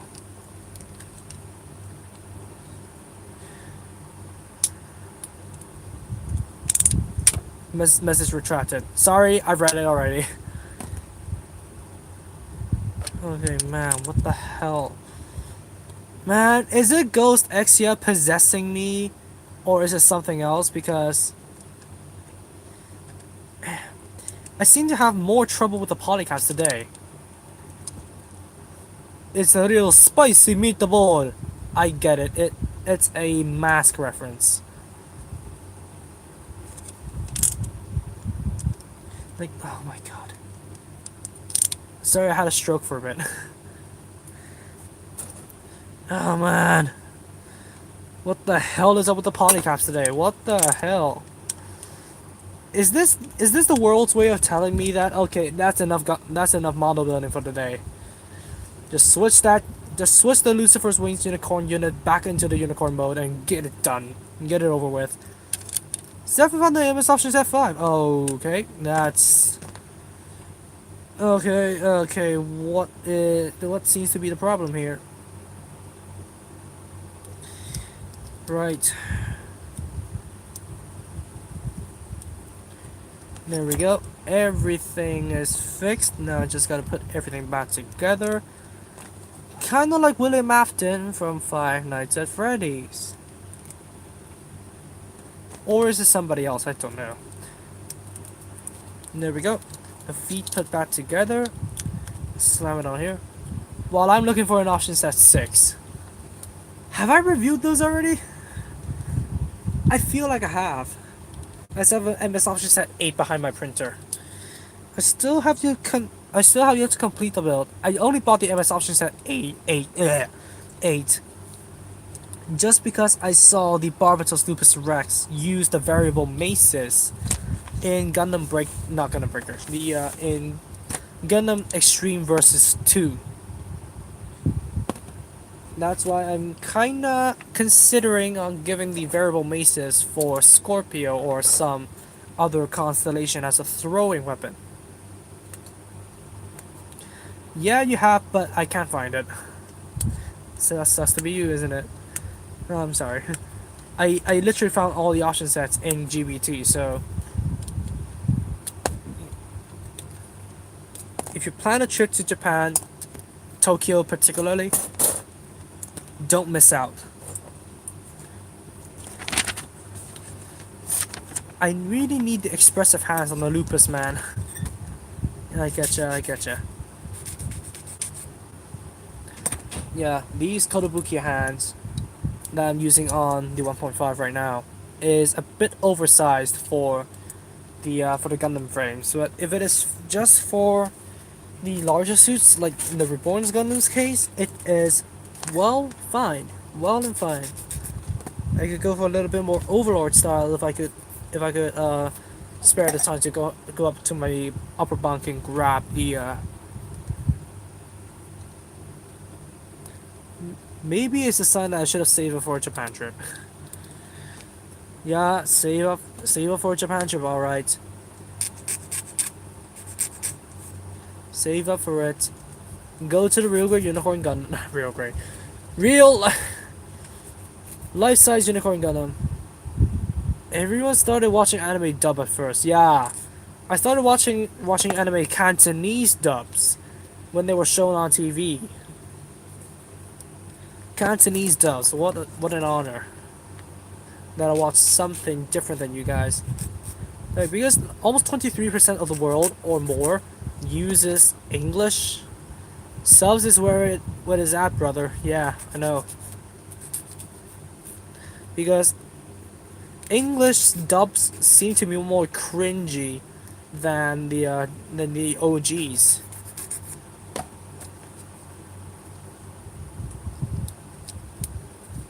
So yeah, subs is where it's at, brothers. Okay, I need A7 and A2. Is this A? No, that's not A.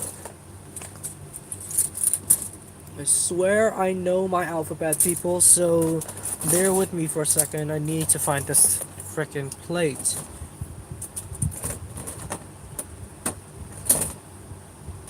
Okay, there it is. A7, A2, G16. Okay. And then that's gonna be both legs almost done. I actually found I actually found Gundam from Dynasty Warriors Gundam 2 when I found it at a shop. And then I watched the anime sub, so I guess I'm not on this boat. I'm technically not on the same boat as you guys, but if you're just talking about dubs in general, then yes. I watch Cantonese dubs. I actually know about Gundam when people started talking about it. Because Double O was a hit when it was first released, and I actually caught a glimpse of, and this was actually my first informal introduction to Gundam. I was actually at a clinic when I was checking up, or was I passing by? I'm not sure. I vividly remember watching Gundam Double O on the television of the clinic, and actually it ended off where Sesson actually rolls his hand towards the Gundam Throne's Dre. So yeah, that's my unofficial introduction to Gundam. And then Gundam Age a few years later started broadcasting on the television, and my brother was really interested in it, so he started to watch it, and then he dragged me into that mess. But then my dad bought the Age 2 normal for the three of us to build, and then my Gunpla journey began. It depends on the show, example Pansy, and stalking non-Gundam, I know. Gundam Age was what introduced me to Gundam. Well, I'm glad somebody's on the same boat as me. Dubs.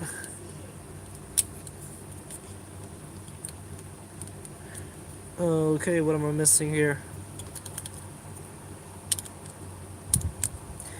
I know, I need to put the trim on first, but yeah, there we go.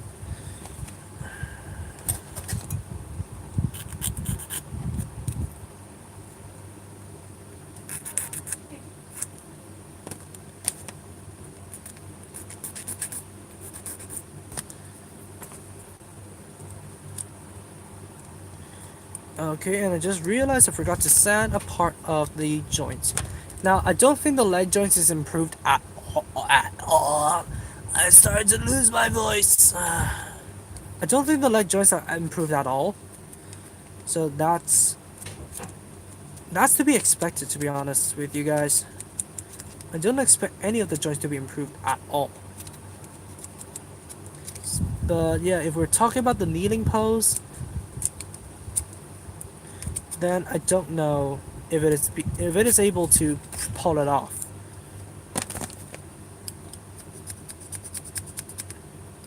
Should have sanded it down before I put on the armor. That's for goddamn sure. I watched Seed first, but my first kill was the high grade Shadow Rogue.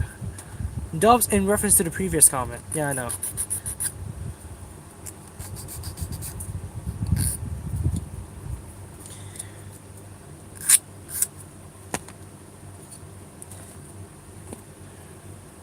Okay, I'm gonna sand this part down. And I talked about it multiple times, like what my gunpowder collection started off with. I started building my own model because the H2 was basically built with my dad's assistance, and then my dad bought a proper pair of nippers, the red pair of nippers that are still up there, which are still functional. I'm using the black nippers now because this was from GBT, so I want to give it a crack.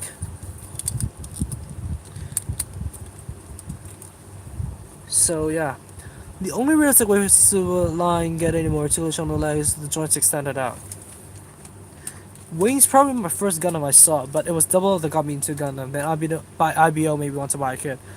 I'm so glad that a lot of people jumped on the Gunpla train because of Iron Blooded Orphans, and especially when I first did the this is I'm walking down memory lane by the way.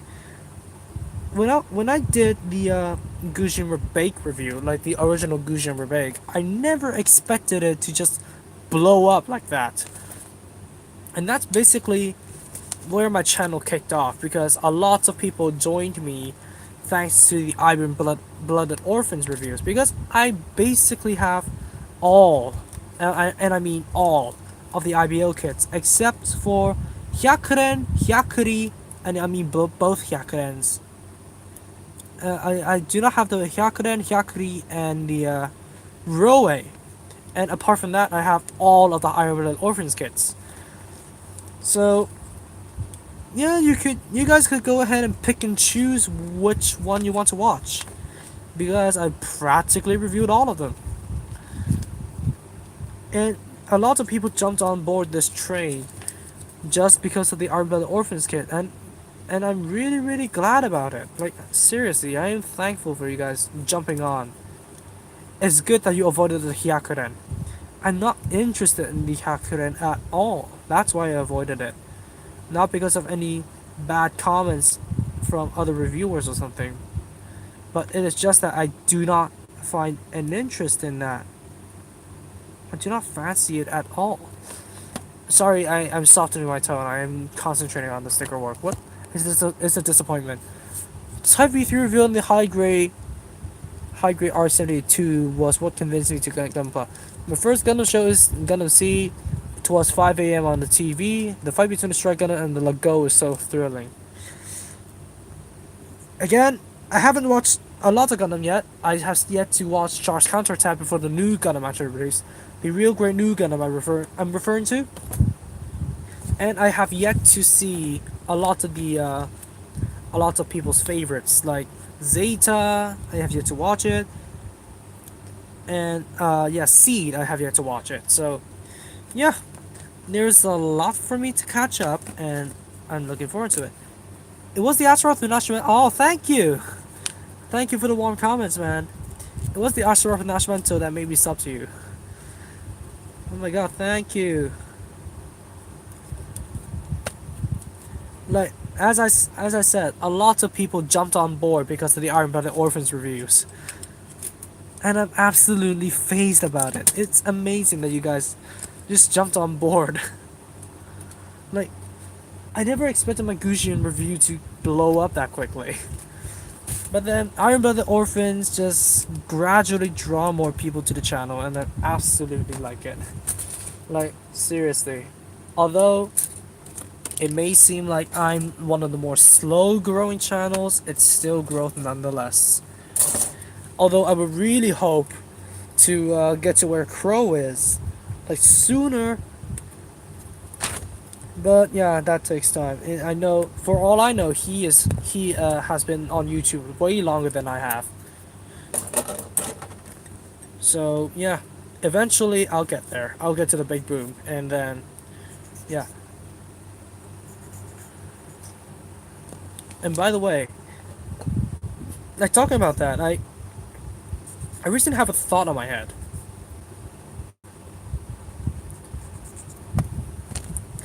But first, let me read the comments first. Ask Russian restaurant. Okay, Double O was the first gun, but the first hit was the full city because the wall didn't arrive as soon as I wanted. I wonder what's gonna be banned as next moneymaker. The Penelope. I'm not confident on that, but Universal Century seems to do better. So I'm gonna say the Penelope. That actually rhymed. Now, what's on the top of my head is that I want to do a giveaway. I want to try and do a giveaway, just to for one, celebrate my 18th birthday on August. Yeah, I know autocorrect. I hate autocorrect.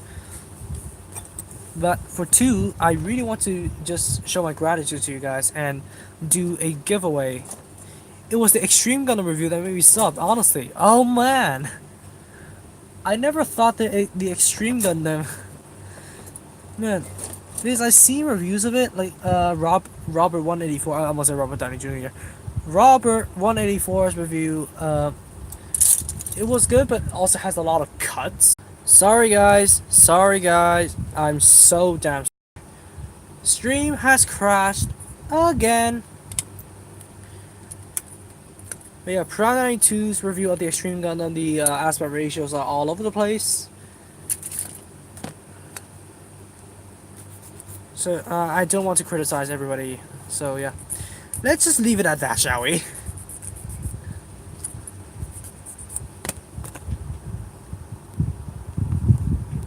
All other reviews of the damn thing are garbage, and the other ones are multi-part reviews. Robert 184 2 RCBs. Oh, since you almost got all the IBOs, is the P-Bandai Tekaran complete set worth it? If you do not have, if you do not already have two-man roadies and the Gushen Full City, I'm simplifying the name, I know. The Barbatos Lupus Rex and the Flowers. If you do not already have those kits, then yeah, it's gonna be worth it. And you also get some exclusive weapons and packs because, from what I've seen, the Goose Jumper Big Full City has the full armor pack. The when it actually uses the the long distance transport, not the transport itself, but it has the full armor and the also the railgun that's used in that one episode. And the Barbatos Lupus Rex has the lance that it used, but I think the Bale actually used it in the mangas. I'm not sure. And then also you have the Flauros with the I don't know what to call it that, but whatever. The Super Galaxy Cannon armor, the ammo head of the Super Galaxy Cannon. And the Landman roadies are going to be actually painted in the Tekkadan color scheme. So, yeah, if you don't already have the normal stuff, then go ahead and get it. And the Flauros has the Super Galaxy Cannon. I just have to go Tyrant's Eye on that. I have no choice. I just have to go Tyrant's Eye. Full Rika Takanashi on that. Yeah, I watched Chunibo, I admit it. I always loved Chunibo and Other Delusions and absolutely love it. What the fuck did I just cut out? What the hell? I'm missing something. This is number 9. I need number 7. Ugh. It's getting to me, guys. It's getting to me. I may need a full bowl of ice cream later on. Just because, well, the dessert my family had just had was actually ice cream. And I'm glad that the white piece is actually a plastic piece. And what is it? M. I need M. M3. What am I missing? No, it's the Super Galaxy Cannon! Even the Tyrant's Eye is not enough to face that. I want ice cream. I'm pretty sure the Extreme gave build fighters the obsession with clear parts. Probably. Damn, I'm getting fat. Just stop with all the stress eating, man. Stop it. Get some help. Dead meme, but it still applies. It still freaking applies. Man, if I were to dismantle this thing to paint, how the hell am I gonna get this out of the... Get that out of the knees, man? How the hell am I gonna do that? Is this seriously how it is assembled? Like...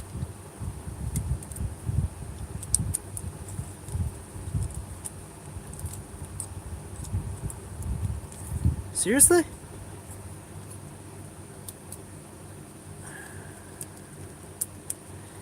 Is... Wait a minute, wait a minute. Does the silver bullet... it's actually that. It's actually the offset. Oh, crap.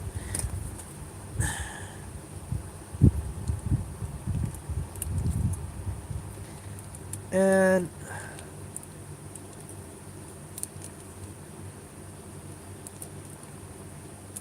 There we go. The boot burning was probably the artist looking at the Xenon face and thought, hey, we can make that better, but we can make that but better, and then they made it worse. It looks worse. Like seriously, I like the Xenon faces look more than the build burning. Like let me be very clear on that. And all the techniques that it has, it just doesn't give off like it's just the obnoxious calls of Kamiki Sekai that actually made me hate it. And well, I wouldn't mind. I wouldn't mind if Leo's alloy, like at least the Xenon face of himself. I'm calling it that because he adopts different personalities depending on the packs. So if the Xenon face of Leo's alloy was actually imported into the GP into the Gunpla battle system as an AI, I would absolutely like that. Like, if they somehow managed to grab some more obscure characters from the Gundam universe and import it into the AI system that was introduced in Battlelog, I would really like if that happens. Like, especially Leo Salo and Sensia Awar, because those are possibly favorite my favorite characters from Gundam, and possibly the cutest couple from Gundam. Did the Master Grade R78-2 need a 3.0? Not sure. Can't answer for certain. Because aside from the Death Scythe Hell, which my brother broke 5 years ago, since we know nothing about building Gunpla, and we broke everything, I haven't built a single Master Grade ever. But it is mostly because due to my innate OCD. Like, I'm not diagnosed with OCD, but I believe all humans have this kind of an obsession with tidiness. So I really want... Oh shit. I really want a uniform shelf. So I bought all 1 to 144 scales. And just to suddenly have a 1/100 scale poking its head out from the crowd of chickens in there, that's a Chinese idiom, by the way. I would just be cringing my eyes out every time I look at my collection, because it's an RH78-2, but it's a Master Grade. It's sticking its head out from all the high grades that I've got. Oh my god, I can't stand it. Like, that's my innate OCD. I've been addicted to P Bandai lately. I've been obsessed. I'm obsessive with building MG Jack and command variations, and just the Shazar capture team. Choking on my own spit. Dude, Ariel Sachs versus Mikazuki Olgas. I would love to see that.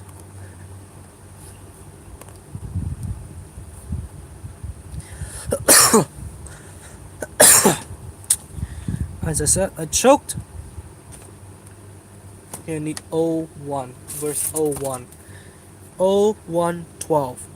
And by the way, with the time ticking away so fast, I don't think I'm gonna be getting a review of the Harpy out tomorrow morning. I'll most likely be filming it tomorrow morning, but it just depends on my motivation. Just because I want to play video games every time in the morning. But if I do have the motivation to film the Harpy review tomorrow morning, and yeah, possibly I could get it out tomorrow night.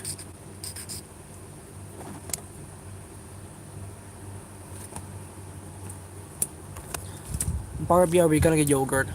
The one with the boosters is meh, but the other two are good ones. God bless you. Yeah, thanks for the blessing, man. Thanks for the blessing. Oh man, these stickers. This is gonna be painful. And by the way, I may not be building the Barbatos, like the Barbatos, but I'm gonna be doing a live unboxing of it. So yeah, stay or stick around for that. Still in backlog, but I get the end. Okay, so you're still interacting about the GMs. Like my friend is obsessed with GMs. Like most of his Gunpla haul from Japan is basically GMs from different times that they were released. And yeah, I also have a photo of me putting my 1.5 Gundam and the Unicorn Gundam Perfectibility that I actually completed in Japan up against his GM Command Space, and his just looks puny compared to my two model kits that I completed there. How the hell does this not? Oh my god, this is gonna irritate me.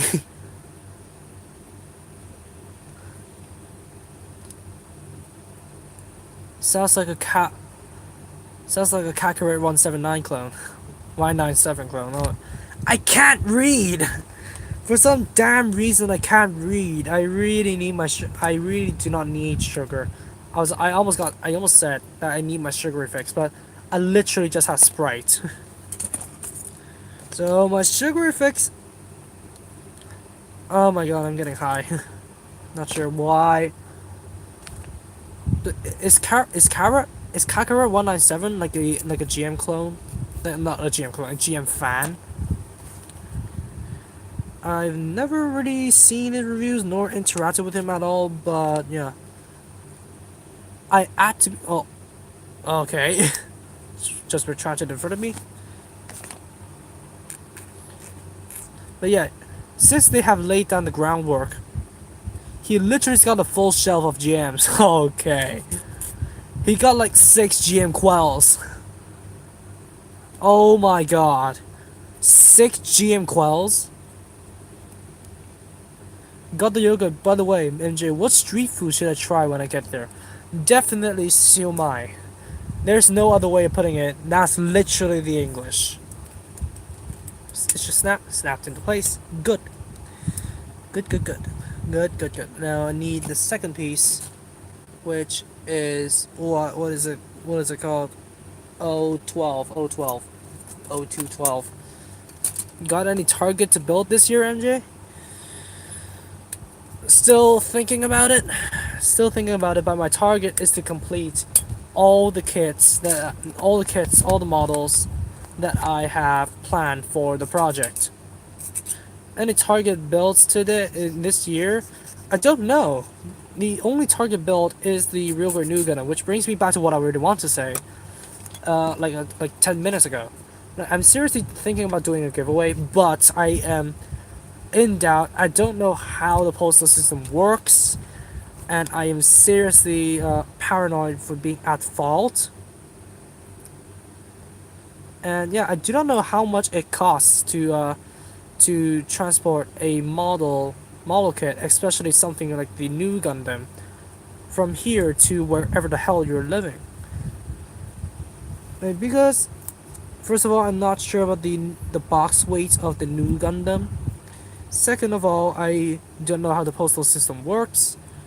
And third of all, I'm paranoid of basically being me held accountable for not having the thing delivered. Kakarot is obsessed with Advanced Zeta stuff, old kits, HCG, GM kits, Titan suits, all that.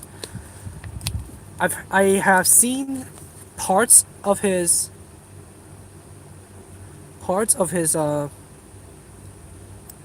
Gap Plans review, and I have to say, he is pretty obsessed with Advanced Zeta.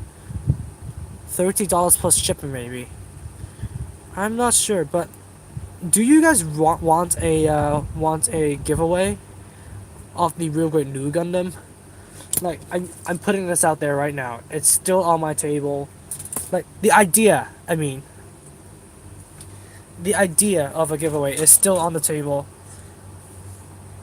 So, yeah, I'm still thinking about it, but international shipping and all that kind of bullshit, I don't know if it is gonna work pretty well. I do not know how it's gonna work. I'm still stressed about it, and I have to ask my parents for that, like, to do that kind of stuff, obviously. So yeah, I really want to know every single thing about the system before I go ahead and do something gargantuan as that. I mean, it's nice, but shipping is complex. But shipping will be hell to figure out. I'm okay with it. Uh, well, well, I may be doing an announcement video when I am fully committed to doing it because I still have my doubts. So yeah, I'm still kind of held back.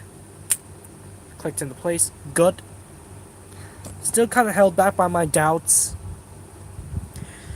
But I'll try to bring it up later on with my mom because my mom actually has done international shipping as well. I remember that I remember that she bought a Star Built Strike for some possibly my friend. I forgot, but she has actually done international shipping stuff before, international postal stuff. Like she has experience with that, so I might as well just go ahead and ask her about that when I find the appropriate moment to bring that up. So hopefully I will go through with that.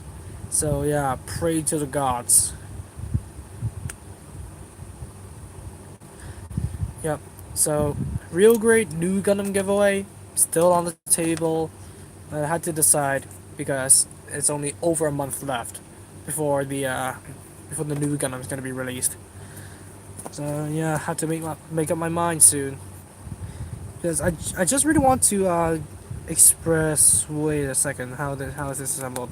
Express my gratitude with you guys and also have you guys involved in celebrating my 18th birthday on August. And what happened to my prepositions recently in August? I really want to have you guys in on the party, so yeah, a giveaway won't be that bad of an idea, would it? But it's just all the uncertainty and the pricing and all that kind of stuff. It's really holding me back.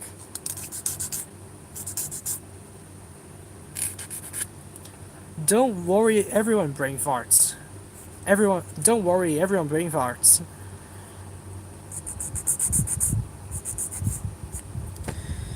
So yeah, I'm really trying to think of a way that is not too sudden to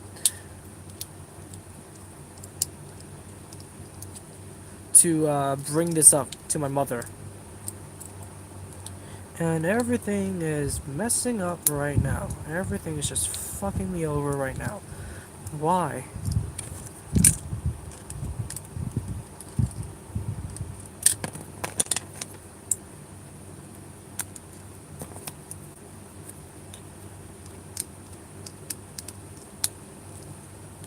Is this how it's supposed to be, or am I just...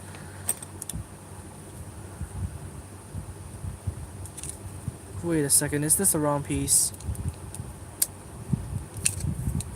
Is this a piece for the other side? And I'm not noticing at all. Is it just me or the star burning gun looks better than burning gun? The star burning gun makes the most sense out of it. Play some Mobile Legends right now. Okay. Playing some Mobile Legends right now. It at least has all those gauntlet pieces. I really want something to inherit the Shining Breaker from the Extreme Gun of Xenon phase. Like, now that I've talked with you guys, it's hard to not bring up the Extreme Gun of Xenon phase without thinking. The other way around. It is the other way around. It's hard to bring up the Burning Gundams of Gundam Build Fighters without talking about the Extreme Gundam Xenon phase. Like, it's hard for me to unlink those two now. Just really wish some mobile suits would, first of all, have a breakthrough in design, although it's going to be based off of an older kit, and second of all, we just inherits. And just nice to watch your stream, but I need to go. See you next stream. See you later on. Nice for having you on a stream. Just inherit the Shining Breaker or the Shining Bunker of the Extreme Gundam. I miss that, and I really want some. I really want something like that to reappear in the Gundam series. Okay, both legs are done. That took me way too freaking long. And then we are to the waist. Like, please, a custom extreme in Build Diver Season 2. I can barely scream right now. My throat is broken. But a custom extreme. Please, man! Please! Like, seriously, please, I'm enthused about it. Like, and also, if you don't mind me saying, genuine IBO customs, please. Like, I wouldn't mind an extra Gundam Barbatos. I wouldn't mind it being called the Gundam Barbatos something. I just want a genuine Iron-Blooded Orphans custom kit. Not something like the Gabaldi Rebake. Although it is good that they did that. I appreciate them for doing that. But the Gabaldi Rebake is literally ripping the name Rebake off of it. Off of the excuse me. That's rude of me. Ripping that name out of the post-disaster timeline. Like, seriously. It's 5 years after they make this. They can make kits based off of it. They could easily. Like seriously. They have one plate dealt with already. Like, they do not need to worry about the Gundam frame plate. Like, seriously. But yeah. And also, a custom extreme would be nice. Like, I am seriously, like, phased now that I look back at it. They'd be the best thing to come out of Build Divers. And I hope they actually use a sensible sound kit. Like, seriously, I ranted about that in a video. If you haven't checked that out, go check that out. Like, they need a sensible sound kit. Not reuse the same sound over and over and over again for multiple, and I mean up to 11 suits. Yeah, I get it, phased. I get it, phased. Phased. Yep. Extreme Gundam XX phase. I need. And I'm back. There we go. The stream has crashed again. Again. Yes. God forsake me. Fucking hell.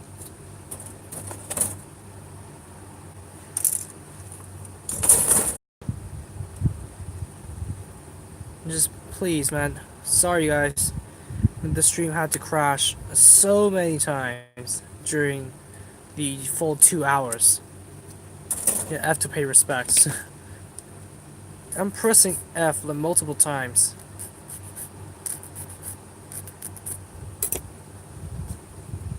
Bruh, what?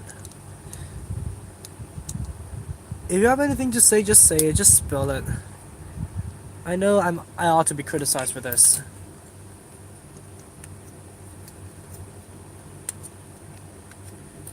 So yeah, if you have anything, just say it.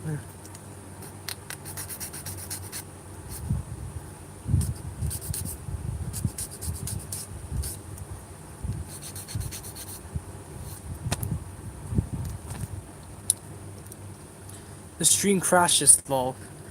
I know. I ought to be criticized for it. Uh, what could you do? Shit! Big oof.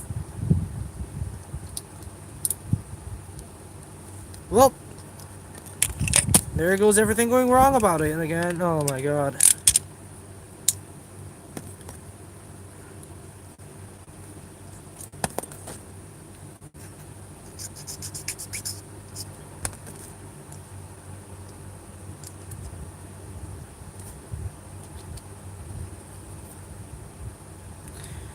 Right, there we go. Just stick the legs on now.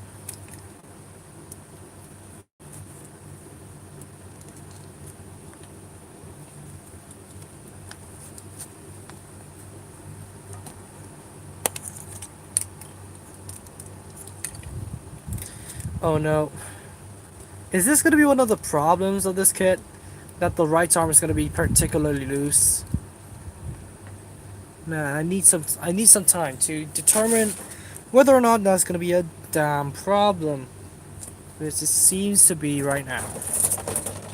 Let's hope that the Starlink rolls out sooner than later. Might. What's the Starlink? I'm not sure what you're talking about.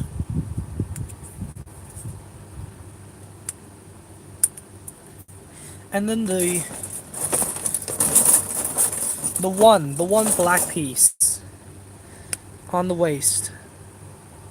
How thoughtful of Bandai just to include a black plate for one piece.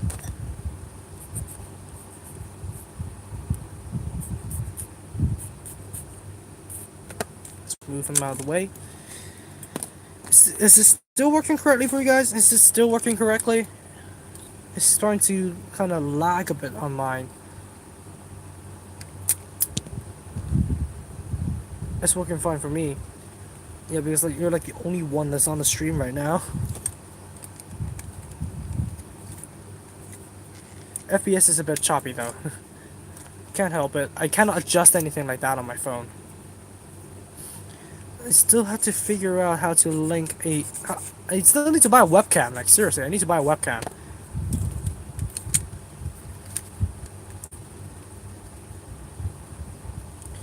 Right, that's the front skirt done. I need the back skirt.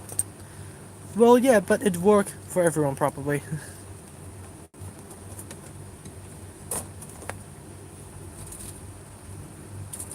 Okay, the A plate still uses the original back skirt. Like, I see.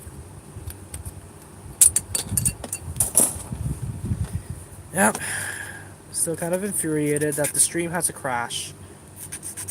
Bandai made the HGM Sniper Custom series that would be Bandai, but made the Gem Garden just set to normal. That's probably to entice people. Elon Musk's satellite construction that should provide fast internet for everyone. Yeah, well, good on ya, Elon.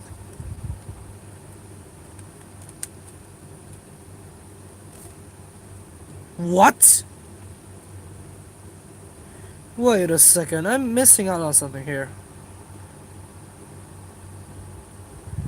Wait a freaking second. Constellation blank. Wait a second. Wait. I need a back view of this kit. Oh, right. I thought I was missing out on something on the back skirt, but it's just that the arm for switching the arms is gonna be used on there. So, gotta build the hands. Not here. Let's get this out of the way. Got to build the hands.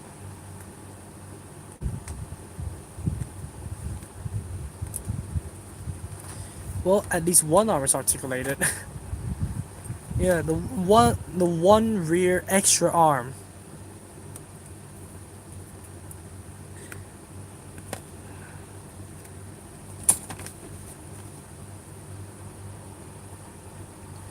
SpaceX doesn't tell you everything, like nothing. On the back, so you can use it for upgrading another silver bullet. For the one arm, of course. Because both arms on the silver bullet suppressor has double jointed arms. And they both Elon Musk rather tweet about anime cat girls tittles. Oh my god, Neko.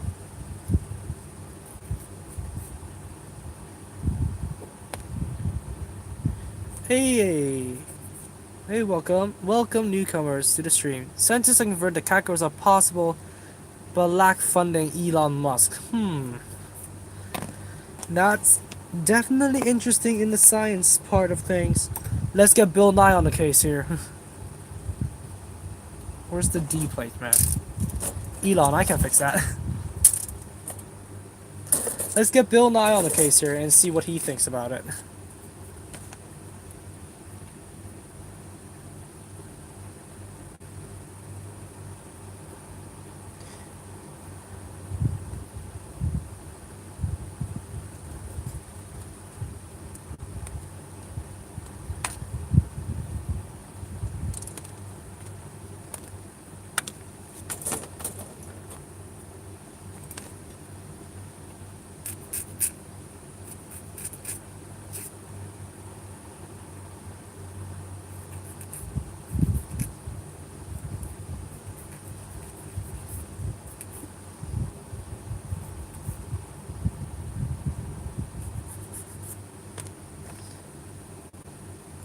Sorry, I fell silent. I ran out of things to talk about. Just concentrating on sanding down this hand cover right here.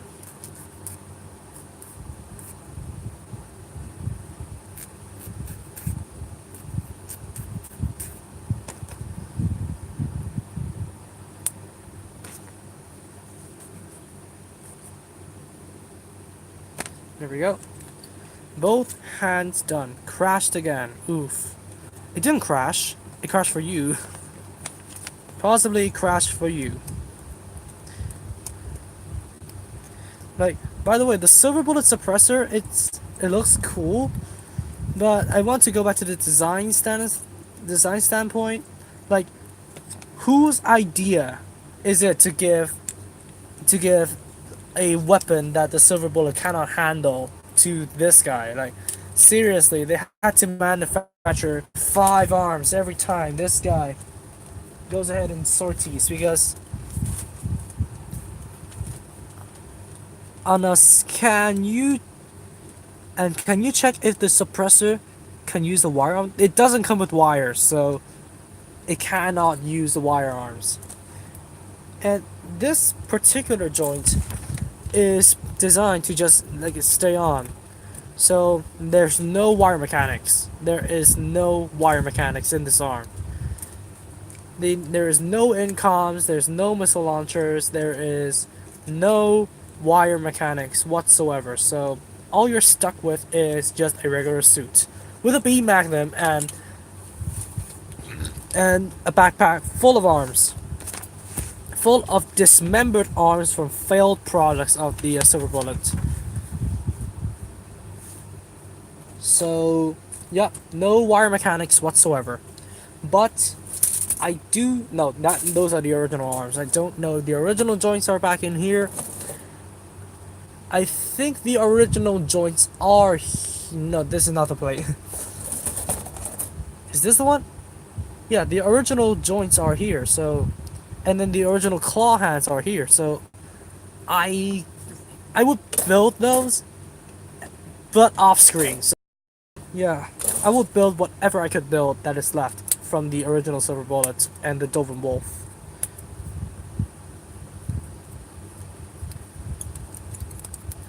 Still wondering why this thing is not called a Gundam though.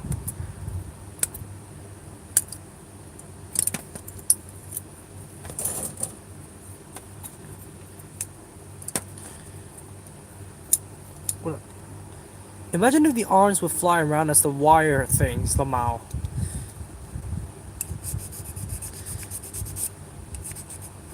And then just immediately get sliced. Because that's what Gale Chan did in Gundam Unicorn, and immediately his silver bullet just dies. At this point, why not reinforce the arms and use the extras as funnels? Oh yeah, they should have done that. They seriously not have a vending machine where you have to insert 5 coins to interchange an arm, but instead have the backpack arms function like the Neo Zeon. That's a cool idea. Somebody do a customization of that. I can't. I don't have the ability to do so. Like, not right now. Like, I do not have the skill set required to do such an ambitious thing. What do I need now? Okay, 10 and 6.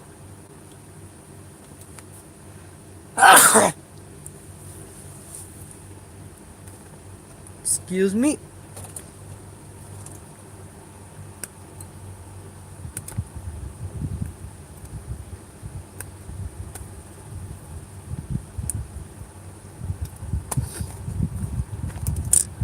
Where's the other one? Oh no. Okay, it's in here. Okay, it's thrown in here. Okay.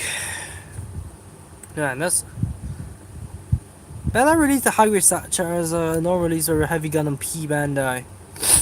Sorry. I mean, have you seen what they made P Bandai? Yep. I've seen a lot. Seen a lot.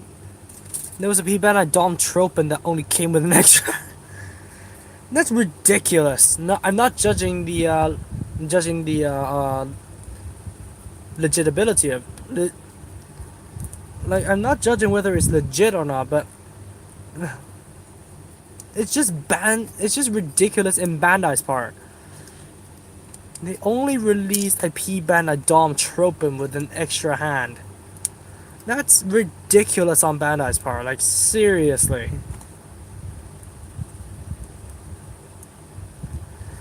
Right. There's the base of the backpack done. So I'm gonna plug it right on. It's the unicorn version. Like, seriously, whatever the hell they call P Bandai these days? What? Like, what do they call P Bandai these days? IQ 100.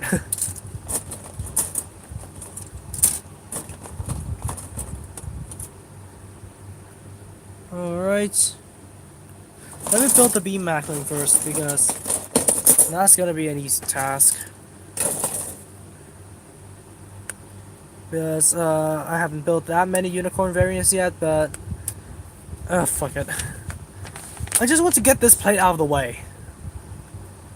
Because this plate, all you need from this plate is the... Wait a second. Do we even need 8? I don't need number 8. Because all you need from the Unicorn D plate is the beam Magnum, and that's it. Like, whose idea is this?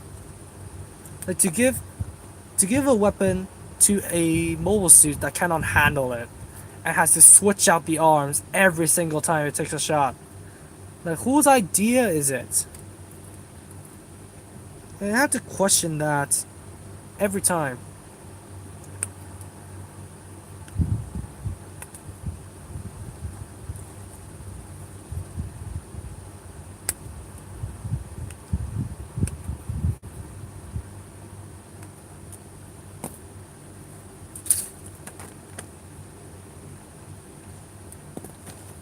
Let me see what you're blabbering on in chat. You know, the one that is literally on the show for a second. About the funnel arms I did. That was what I thought the suppressor did when I first saw it. Nope. It uses the like it goes back to what I was just saying. Like, who the hell thought it was a good idea to give the silver bullet suppressor a weapon that it cannot handle? It's like the White Dingo GN came with an entire ground Gundam runner. Just use it for the machine gun, I guess.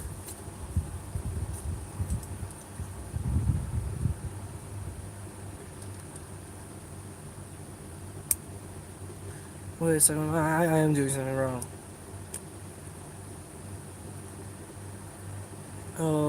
Okay, and now I need to sand down the nut marks over here.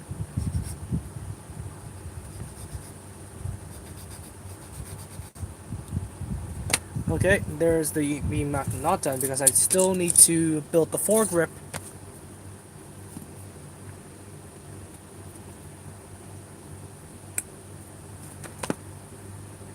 And it's not like I cannot rip the one that came with my perfectibility off. So there's the beam magnum done. I'm gonna throw it off to the side. Okay, flip back to the previous page. Okay, let's begin. Let's begin the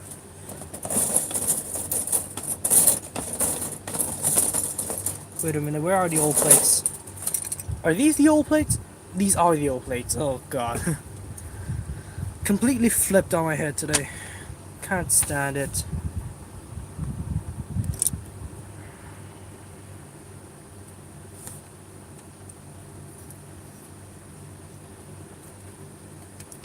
Now we start building the vending machine.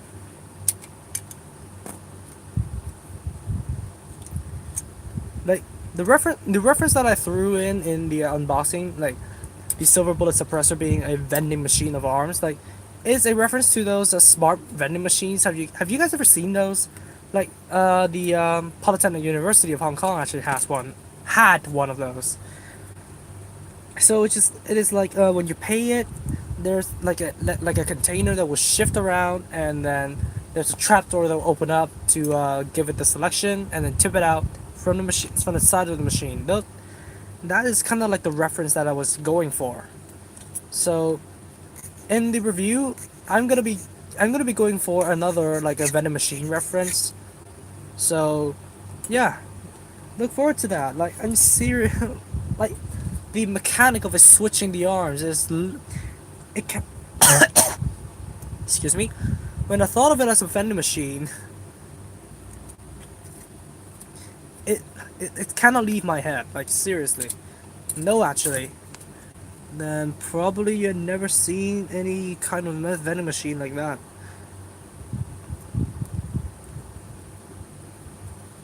Let me see if I could find a clip online later on, like possibly throw it into the review and provide it as like an appendix for people who do not get the joke. Is it 1990? Yeah, 19.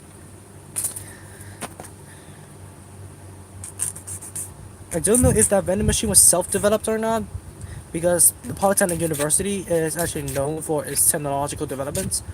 Like, if you guys have gone online and seen some top 10 technological inventions or some shit like that, the eye dummy is actually one that was invented by Polytechnic University. Like, the eye dummy is literally a dummy that it's literally like a torso that shifts size according to the preset sizes on the computer, so that clothing companies do not need to have a full closet of mannequins just for the different sizes of clothes. So that was one of the things that was invented by the Polytechnic University, and it actually caught the world's attention. How nice! Something from Hong Kong actually made a breakthrough. But the rest, nope. Fuck it. Fucking Hong Kong, man. Fucking Hong Kong.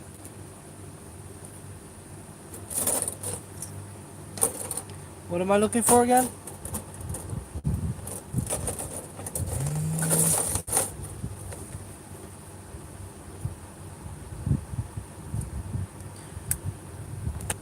Here, vending machines are. Where do you live, man? Where do you live? Where do you live? Maybe because Hong Kong vending machines are relatively common, but in Japan, oh my god, vending machines were everywhere. like, like, like every half a block there's a vending machine in Japan. Every half a block. So, yeah, you could just grab a refreshment while you're on the way. Just looked it up, and that is very cool. Like, is it the one that, yeah, Indonesia? Oh, that's why. The land of no vending machines. So do you get the joke now? Like I I was going for that kind of a feeling when I made the joke for the Silver Bullet suppressor for the unboxing. Like it just literally popped up into mind when I was reading through the instruction manual. The arm mechanic is it literally reminds me of the vending machines that the Polytechnic University used to have. I know, but I was aware of the fact that the OG Silver Bullet could remotely use his arm, so it seems logical. But no broken arms are cool too. Wait a second.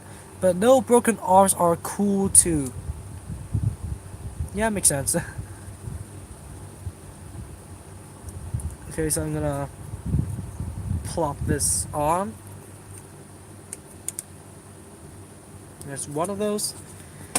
But the second one, I am building them one by one just because I didn't want to screw this up. The Silver Bullet designers were probably on crack or something. You're stepping on oh shit! Well, I made a dent in the armor, so yeah, I made a serious dent in that. But nothing structurally broke, so it should be fine. Yeah, it should be fine. Should be fine. No structural integrity is compromised, so I am still off the hook from breaking shit. What I was the silver, yeah, crack. They broke their mother's back, so what do you expect?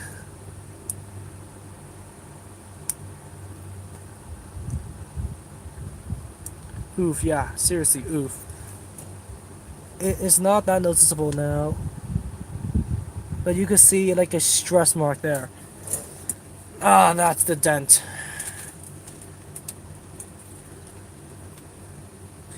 Seriously, I was just okay. That's one of the things that don't multitask. Like that's one of the things I tell myself all the time. Don't multitask. Because sooner or later I'm gonna fuck shit up if I do so. Battle damage. Yep, that could work. That could work.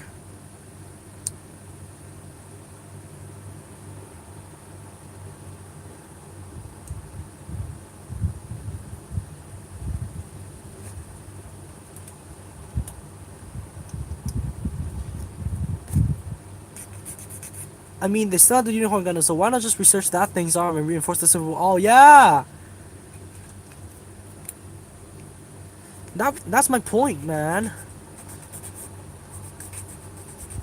Oh, so and it finally all makes sense now because when you're talking about reinforcement, you're talking about the literal silver bullet, not the model kit.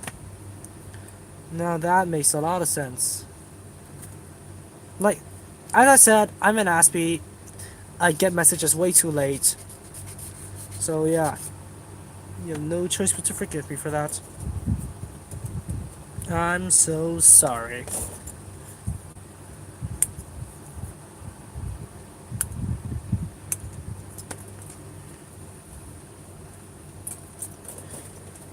Wasn't the unicorn dismantled? No, it was taped. That was only taped. Like the unicorn Gundam and the Banshee, yeah. Both of them were just sealed away by using tape. I don't know if they were just confiscated, but Psycho Frame was banned, by the way. Only the Banshee was. But the Unicorn Gundam is still around. And they seal it, they quote unquote seal it by putting tape on the gaps. A unicorn mark was made out this a unicorn mark was made and dismantled in front of inspectors. So they could have used the data on that and reinforced the Silver Bullet's arm instead of using the weakness of the Silver Bullet suppressor and making a cash grab. But then it was flex taped on a Xeon ship.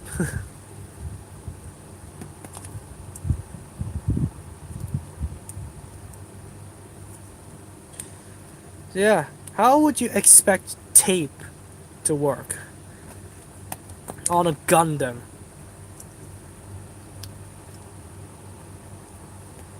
That's just one of the funniest things I've ever seen from narrative. They seal away a Gundam by taping it shut.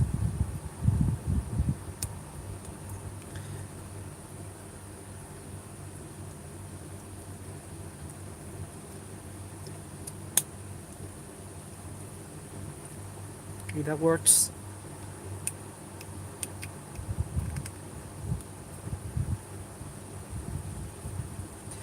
Okay, the two boosters are done. Where do these go? The thing literally altered time. Yep, I know. And then I'm gonna build the boosters first and attach them onto the backpack before I start building the extra arms. Okay, this is over.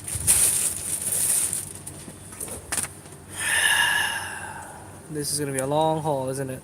It's almost 3 hours, and I still haven't got my ice cream yet. What the hell am I doing with my life?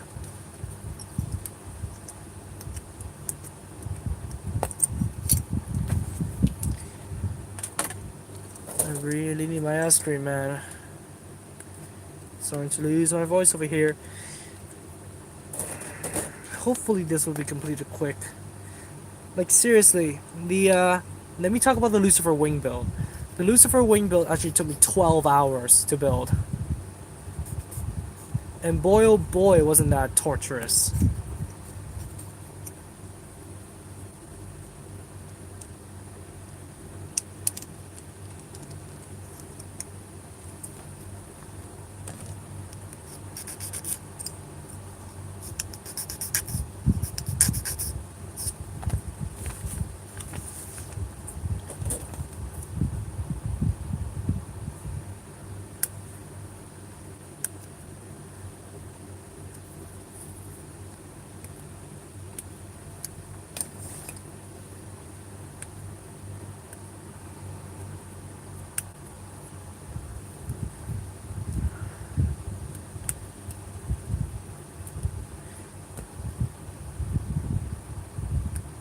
Don't underestimate the power of flex tape, it transcends time itself. How many of those blades were there? There are 24 of those blades, and there are 2 extra in the box. There are 2 extra blades for the Harpy in the box. So I think I'm gonna build those if I had the time. But man, the build for the Lucifer wing was, oh my god, it was torturous. Half the time, like literally half the time was used to find the plates. There was at least 30 plates in that bloody thing. Oh, and the beam sabers are included, but no beams are included. Just because the silver bullet didn't use the beam sabers. So yeah, beam sabers are included in this kit. But you have to borrow some extra beams just so you could use them.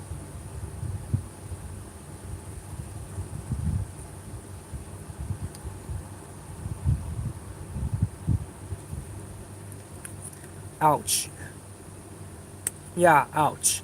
And the thing with Konobukiya is that when they make sharp edges, they literally make them sharp. Like the talons of the harpy are actually sharp. They could cut you. And handling that thing, it was a pain in and of itself, but it actually hurts. Like it seriously hurts to try and alter the pose of that thing because first of all the feather blades are very sharp. Second of all, the talons are very sharp. I just finished painting and paneling the Ichizaru. It's not mine. It's my friend's. Well, that's nice, but the sabers do defeat the point of the suppressor. Well, to each their own, but yeah, at least they are still included, and they are listed as official armaments in the wiki. So might as well build them. Although I know the only thing that are used in the movie is is the ow shit is the B Magnum. I almost got my finger trapped inside. Using beam sabers never stopped Bandai from not including beam effects. For me, I would definitely use the backpacker as extra guns. Coughs in Alex. You okay, man? Yeah, I'm okay. I'm fine. Yeah, I almost got my finger caught inside the gates. But luckily, I'm unscathed. I am unscathed, so don't worry too much. There's nothing to worry about. If I do that, I get that Neo Zeon mod. I've seen the Cycle Shard. I've seen the Cycle Shard expansion set like in most of the model kit shops I go to now.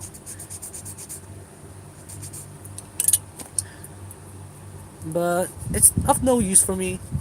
Like it's a hundred freaking dollars, Hong Kong dollars, for just a ring, a gigantic ring. So I passed. I passed on it hard. Yeah, hard pass.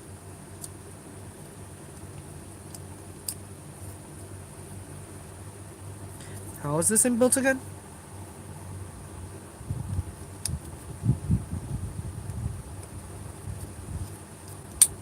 Okay, there we go. I get it.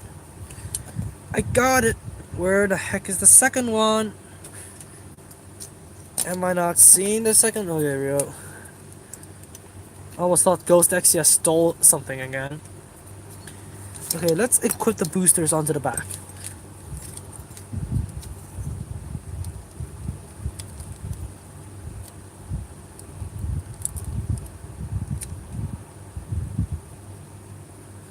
Usually, how much does it cost to buy a Gundam in Hong Kong? Above 100 Hong Kong dollars. It usually costs around 115 to at most this guy 185 for high grades, and then real grades there is the obnoxious amount of $280 for the full armored unicorn Gundam. So it isn't all that cheap, but it isn't all that expensive at the same time.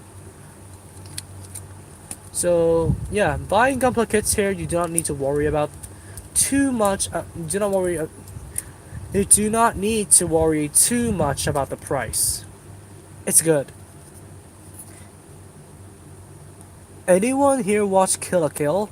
Haven't yet. I still have yet to clear out my anime backlog because I have a lot of anime series that I want to watch, but either I haven't got a motivation to do so, or I just don't feel like it. And the head just popped off. I'm gonna leave it off for now, just because I do not want to mess up the head by inserting the boosters onto the backpack. Okay, there we go. The boosters are on. And now let's move on to the most painful part of all, building the arm changing mechanics. Just looks menacing, doesn't it? Like the silver bullet suppressor. This could seriously be a full-on Gundam. But nope. Alas, the silver bullet is not a Gundam. What is it? Oh, 01. Okay, I need the end plates again to build a full-on joint again. Let me bring his legs out of the way. It's a bit bulky. I'm definitely gonna. There go my files. I'm definitely gonna have to get 1 to 2 weeks to get in my country. Okay. I'm sorry, Amar. Have I asked you where you come from yet? I'm bad when it comes to those things. I always forget what I have said to somebody. Bummer. It's gimmicky. Its gimmick is stupid. Yeah, I think it's just a cash grab, to be honest. Like I don't like some of you guys, like one of you had mentioned in the canon universe. Why didn't they just enhance the? Why didn't they just like what? Reinforce the arm with the silver bullets to be able to handle the recoil and the force of the beam magnum instead of just having this cash grab right here. Like, if you think about it that way, this is seriously just a cash grab. I'm okay here. I'm actually new here and I'm in Malaysia. Oh, so you just live right next door. Kinda. It only takes like a 1 hour to. Wait a minute. Wait a minute. It's 4 hour flight. 4 hours or 1 hour? I forgot. Like seriously, I haven't been to Malaysia and Singapore for a very long time. Like the last time I've been there is when I was when I was eighth grade.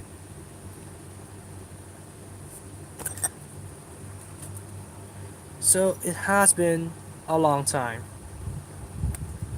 So I forgot how long did it take for me to get from Hong Kong to Malaysia. Yeah, how long was the flight? I forgot about it.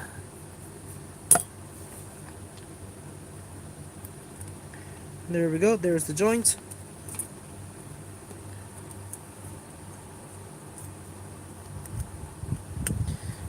Oh man, building all of these arms, it's just painful. Yep, it's close. Yeah, because I have relatives living there. And because my grandpa actually is from Malaysia. What am I looking for here? Oh, N1. N1. Oh, they posit. Oh, okay, they substituted the role of the polycat with a plastic piece. How nice of them. Let me actually make sure I build this correctly. Yes, I'm a dumb when it comes to this.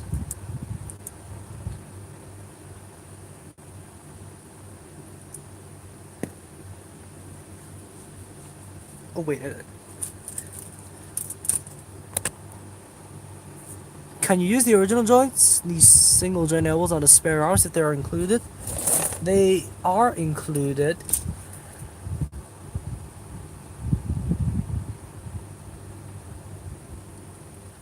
I need to analyze however the hell I built these in order to answer your question. I think they are usable, but how do they attach onto the back? I might have to finish this on to be sure, to say for sure. Because the joints are included, but you may or will need extra polycasts for that. No, wait. You will need extra polycaps and hands for that matter, because the you can see the hands right here. There is no joints. They are literally connected right here. So you will need extra arms and hands. You need extra polycaps and hands. I don't know what I'm saying anymore.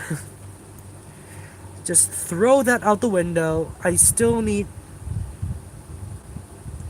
furthermore testing to just answer your question. So I will make sure to answer that in the review. Be assured of that.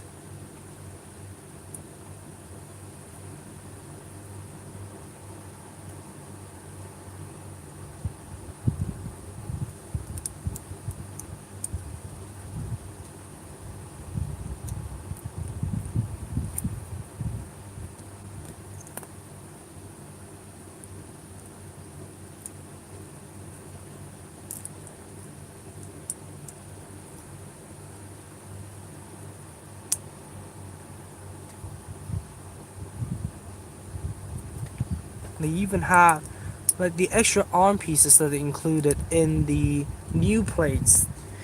They even have the slots for the polycap to be inserted into. So I don't see why that is not possible. Oh, I see why. I see why. I see why that's not possible at all.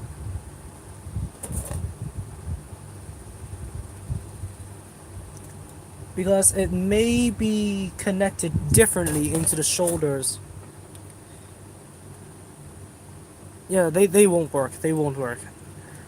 There's no testing needed. The mechanics don't allow it. So you could use the extra silver bullet armor like this. You could use it for replacing the armor on your original silver bullet. So you guys, you could choose. You could choose. This chat begin the silver bullet suppressor rants the live chat. I mean, my country's got some beef with China too.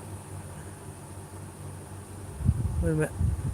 They didn't even need to research the R0 line. There are other MSs that can fire the B Magnum. I know this is off topic, but don't you have a political problem in your country right now with China? Sorry for asking. You don't need to be sorry because I really want to rant about this. Like seriously, there is a political problem here, but not with China in particular. But it's something about the fugitives, something.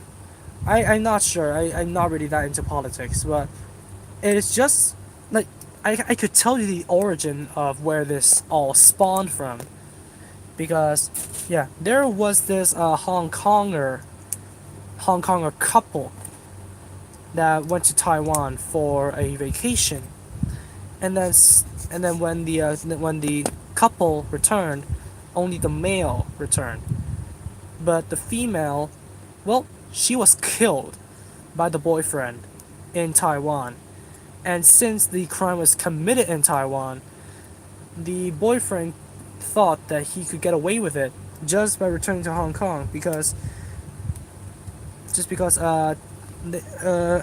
out of it's out of Hong Kong's jurisdiction to to judge crimes that were committed in Taiwan,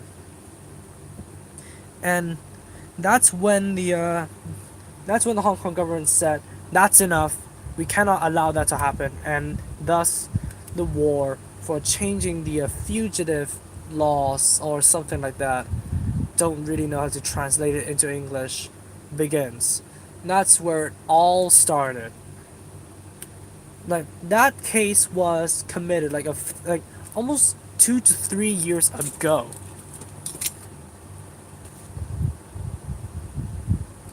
and that's where it all started.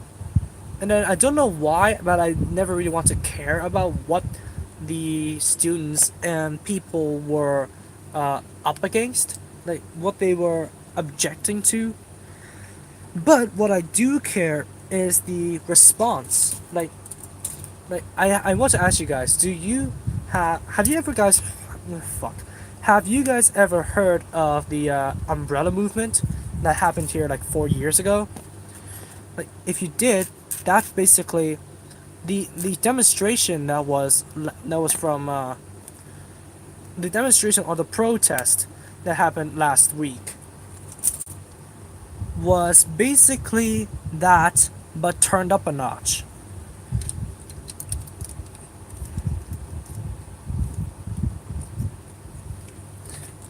Yes, somewhat, because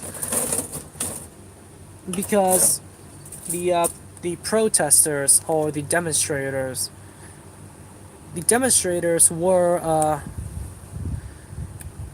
objecting to the change in the fugitive laws and stuff. So they went to protest, and at first they were peacefully protesting, like they were just standing outside the government offices and just calling out their slogans. They were chanting. Nothing wrong with that, right? But then the police got involved, and the police told told these demonstrators to fuck off. Like, that's the general interpretation of it.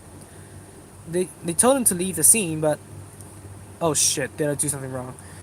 But the demonstrators refused to. Thus started the conflict.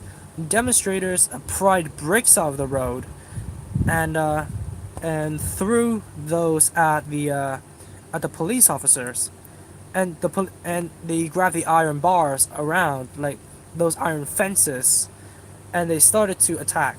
But what did the police do? The police launched tear gas, which was normal, and they launched pepper spray, which was normal.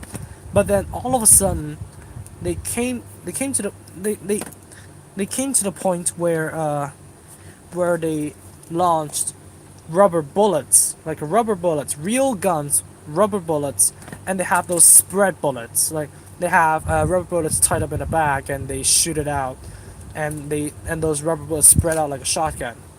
That is that is what they did, and in total they have launched over a hundred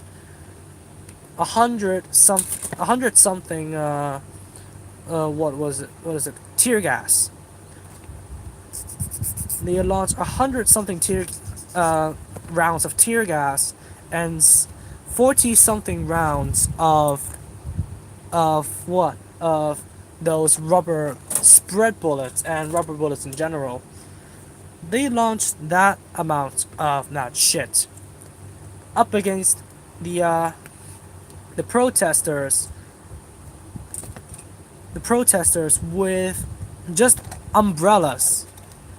It's just umbrellas and masks. And what's worse, when you analyze them deeper, what's worse if you, I'm gonna get to the comments later on. I'm gonna keep on ranting about this bullshit because it infuriated me. And just going into the case deeper, if that grammar makes sense at all, you would see that when the protesters try to leave, like 11 squad teams, like not 11 squad teams, but 11 squad team members surrounded one of the protesters and started beating the crap out of them. And what's even worse, that is that the squad teams, SWAT teams, I don't know, SWAT teams, I'm gonna call them SWAT teams.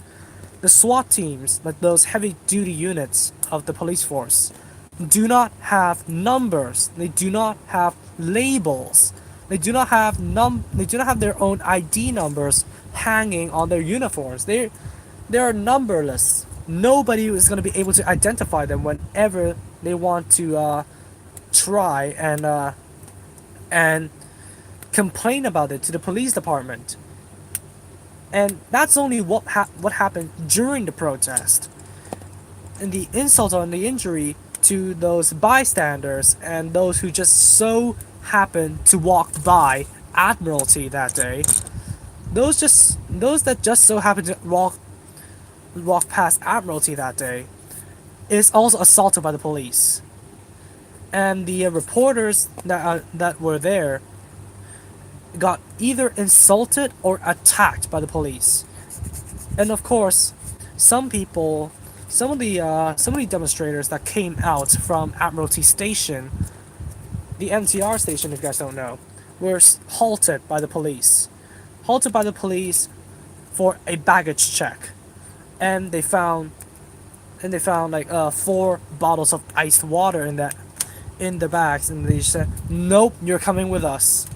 Like seriously, you get halted over for a baggage check and get arrested or possibly just interrogated by having water, bottles of water inside of your bag, bottles of goddamn water inside of your bag, and you get halted. You get halted and taken away by the police. And then for those of you, and those of those, the fucking what, oh, fuck off. Those of those protesters that have umbrellas, they just get shot at. They're just fucking shot at. And excuse me if my attitude starts to raise, because this infuriated me even though I don't give a shit about politics. Like, those fugitives law don't matter anymore because the chief executive had hit the pause button on the discussions. What the hell am I? Oh yeah. I get where I am. Stop. And the chief executive hit the pause button on the law change. And that is supposed to be the end of the story, right? No. They, like, seriously, the past 2 weekends, here in Hong Kong, there were demonstrations, like peaceful demonstrations, and try and guess, like those of you in chat, try and guess how many people participated in the demonstration. Like at least the one that I know of, because the one that I didn't know of, the one that happened the Sunday before, I was in Japan. Try and guess. Try and guess. And continuing on the bullshit, the head of the police department actually came out and 1,000 plus. That's less. You need to be warmer. No, no, that's cold. That's a cold number. That's a cold number. Warmer, colder, I don't know, but that's way too less of a number. That's too less. No, I mean TOO, not TO. Thousands. No, no, higher. 1,000 seems much higher. 100 maybe. 1,000 seems much higher. 1 million, double that. That's literally how many people went on the demonstration last Sunday. And the chief executive took 2 days to come out and say, sorry, just because they labeled the incident. This is the thing that infuriates me the most. They labeled the incident on last Wednesday, as a riot. Like, imagine, like 2 million people went on the streets last Sunday. Like, imagine those protests in America. They throw Molotov cocktails at the police, for fuck's sakes, and that is still considered as a demonstration. They throw Molotov cocktails. They burn down national flags. They did all that kind of stuff, and they're still considered as protesting. And yet, we just did a push and shove, and the police, first of all, abuse their rights to use firearms, albeit non-lethal firearms. And they labeled even the head of the police department labeled that as a fucking riot. Like, seriously. And never mind that. That just brings me to the next topic that I want to talk about. The chief executive actually came out 2 days after, which is this Tuesday. The Tuesday, whatever. The chief executive came out and talked about the incident, and she said that she was basically following what the head of the police department says, and she was saying that the incident is not a riot, but only a few among the demonstrators have riotous. I don't know if if there's an adjective form of riot. Please help me look it up. Please help me look up if there is an adjective form for the word riot. So, only a few people are have riot have actions that correlate or match up with the definition of with their definition of riot. Then what the hell is it then? Like, if you class that thing as a riot and say, oh, we do not class that as a riot, we only class a few individuals' action as a riot, what the hell is it then? Like, I'm getting pissed off just because it's bullshit. Like, it's literally bullshit. And then the head of the police department actually came out and actually talked about it. The past what the past. Let me see. I need to concentrate on that joint. The head of the police department actually came out and talked about the entire thing and said the exact same bullshit. Like, said the riotous. Oh, okay, riotous. Thank you. It said the exact same bullshit. The exact same bullshit that the chief executive said. And he was getting pissed off just because people have been I don't know. But the one thing that the head of the police department pissed me off the most is that he said the same bullshit and basically proven to us that he takes the minority and labeled the majority. Like no matter what he says, I understand where he's coming from. He's coming from the point that where we as Hong Kong citizens have misunderstood his classification of the incident that happened here the previous Wednesday. But no matter what he says, no matter how much bullshit he grabs out of his fucking ass, there's no convincing to me that he classed that as a riot. Just he didn't class that event as a riot. Like he takes the minority and class the majority. That's the one thing that I'm pissed off about. And then when the head of security, I don't know, it's hard to remember all the departments that are in Hong Kong, so forgive me for that. And the head of security, the actual government, the actual government, how do I say this?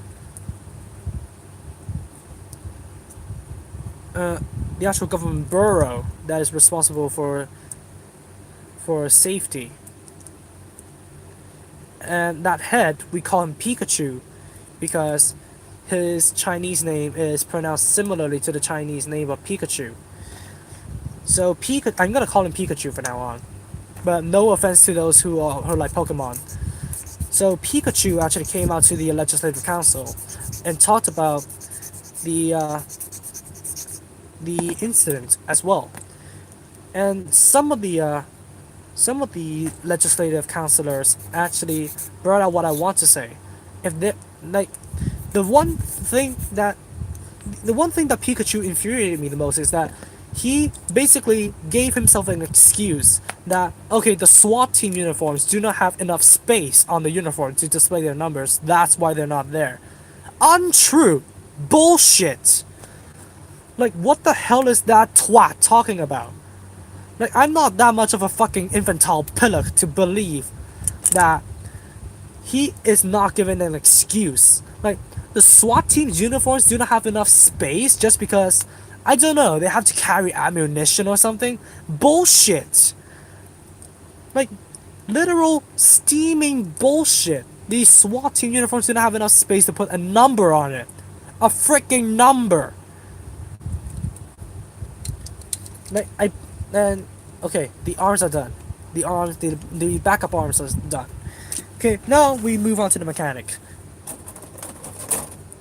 Like, do you guys even know how like a how scum-ish that is? Oh my god. Let me get back to the comments for a second because I need to calm down.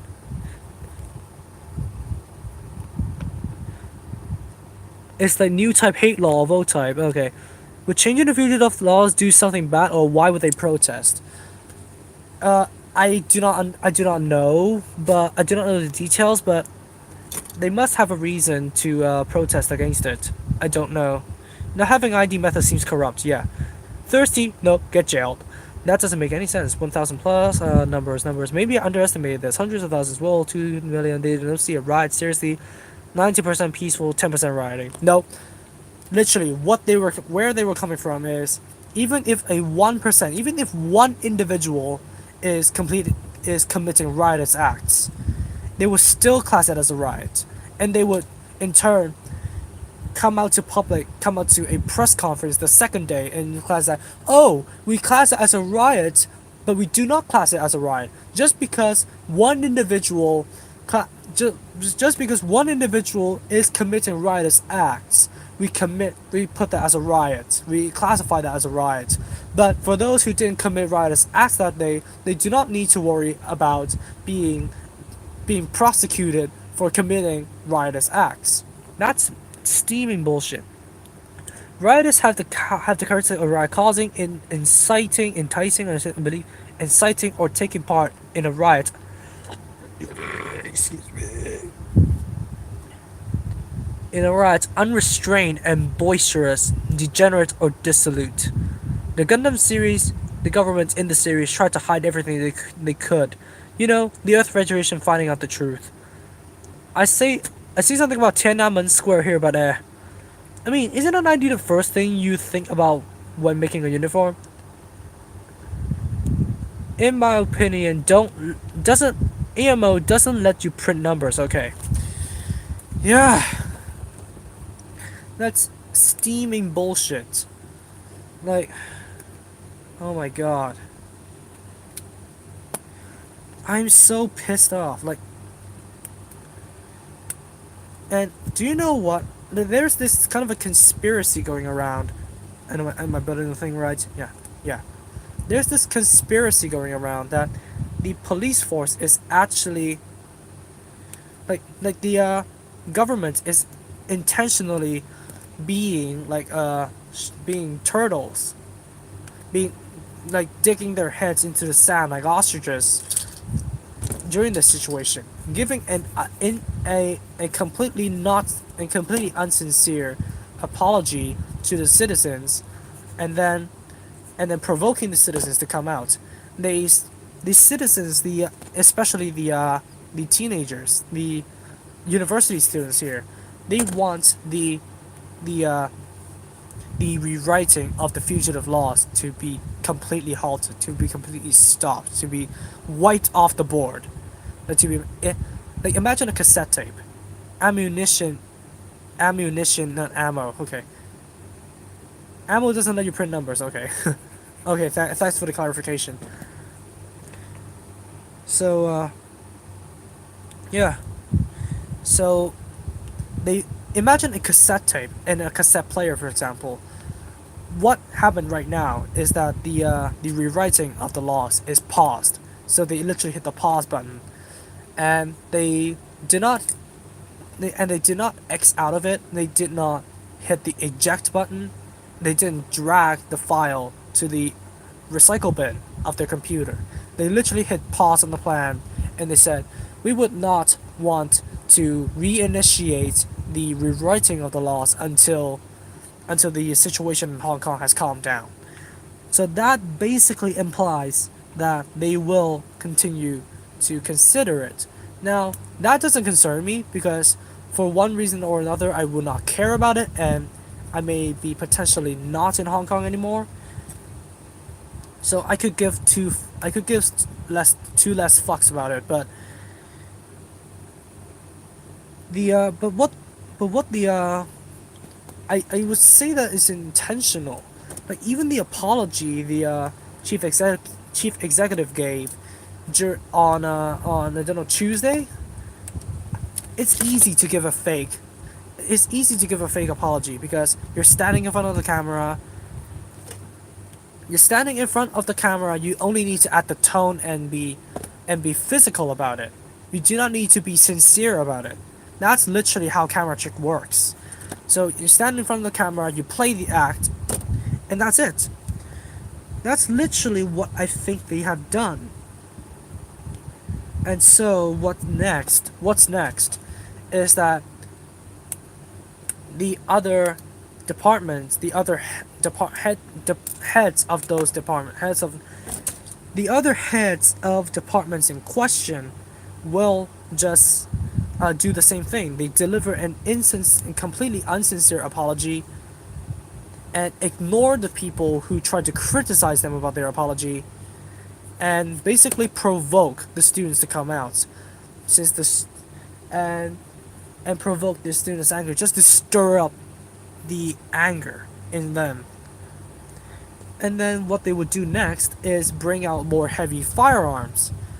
They would bring out more heavy firearms just to try and try to suppress the students' actions. And yeah, this is basically a vicious cycle. Let me tell you that much. So this conspiracy is going around Hong Kong that the government is actually trying to provoke the students to basically act and just basically act against them. And I believe even now, like a portion of Hong Kong students, university students at least, is still out taking up Admiralty. Like, they are occupying Admiralty. Also, back on the Suppressor. Funny how they call it a quasi psycho move mobile suit in the boss, even though it doesn't have the incoms anymore. Well, yeah, it's kind of funny. Okay, now this is done. The mechanic is done. Okay, there we go.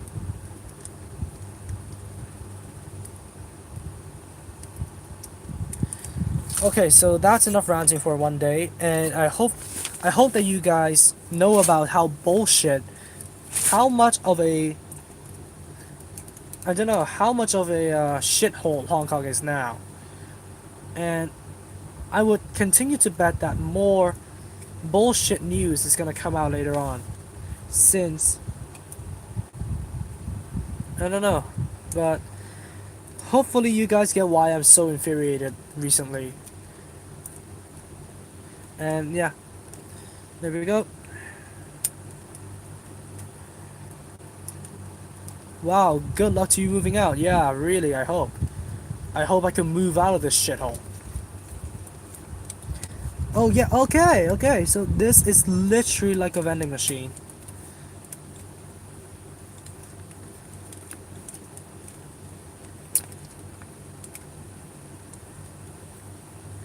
Let me see if I can get this to work. Okay, there's the head. There goes the head.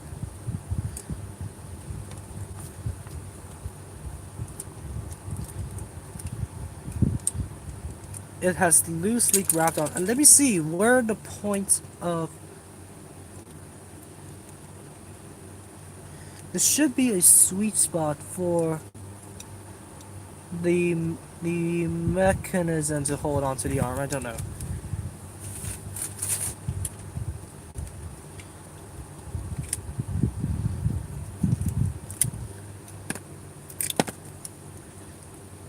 Yeah, I am not sure how this is gonna work.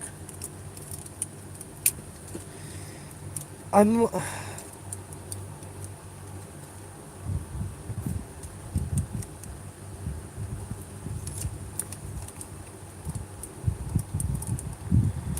I don't know how this works.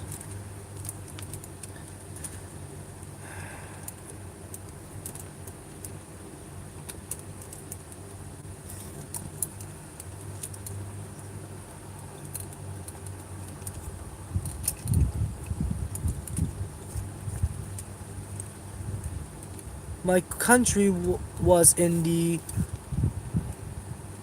war for 60 years. I have a feeling this is gonna be a mediocre kit. My country was in the hole for the last 60 years. Wait a second. Let me actually follow the instructions. We finally changed our government. Yes, good for you. You guys are an individual government, but in the case of Hong Kong, we still have an upper level. We still have the frickin' PR. I don't know. We still have the central government of China to govern over us.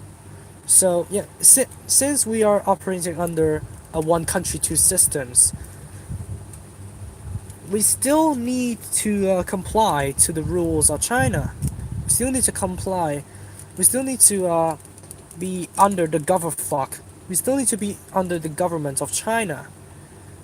Even if we say we need to be in the we need to be we even well, and I don't want to say this on the internet because somebody might track me down and kill me for it and hold a gun to my throat.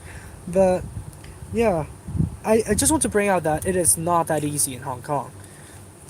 Like, not that easy for us, not that easy for the Hong Kong government, because we still have a superior over us. Man, if I couldn't understand how this mechanic works, how the hell am I gonna make that joke? How the hell? Oh my god, this is a faulty vending machine. Like, please deposit 5 coins, please. Deposit 5 coins for luck. Deposit $5 for luck. Man, in times like these, you have to make jokes. Like, whenever you're in a shit mood. Oh, please press here to move the arm. So it is not gonna be secure either way. For fuck's sakes. Have- Oh my god! An IT crowd reference. Have you... Okay, dude, I'm going to sleep. Okay, good night, Amar. Have you tried turning it off and on again? This guy doesn't have an off and on button, so fuck off. Shit. So this thing was not meant to hold. Software update.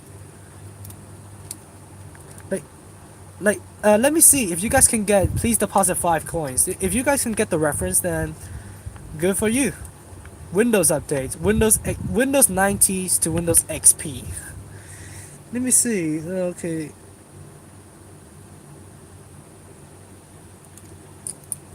So swing it round, and then oh shit! Come on. Like, could you guys get? Do you guys understand the please deposit 5 coins reference?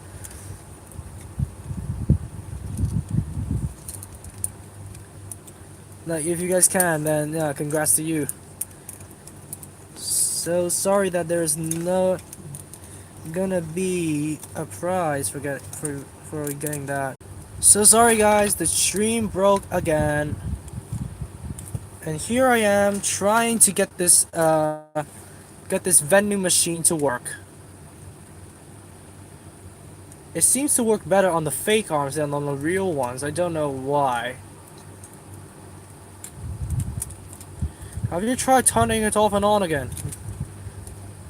Seems purity crashed to me. Shit. Okay, so it wasn't me. Yeah, the stream crashed for me again. But it seems to have a sweeter time holding onto the fake arms than the real ones. I just lost the head, by the way, so that it would not cause any problems for me. Like, do you guys get the please deposit 5 coins reference? Like, if you can, let's get the please deposit 5 coins reference. Like, if you can, I'm gonna tell you the answer. So, yeah. So at least the fake arms still can.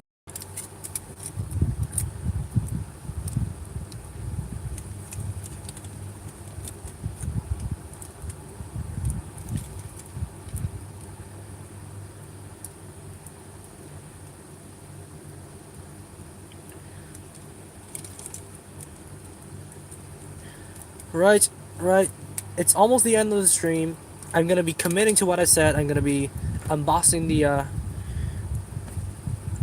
Wait a minute. Okay, the fake arm. It came back pretty shit.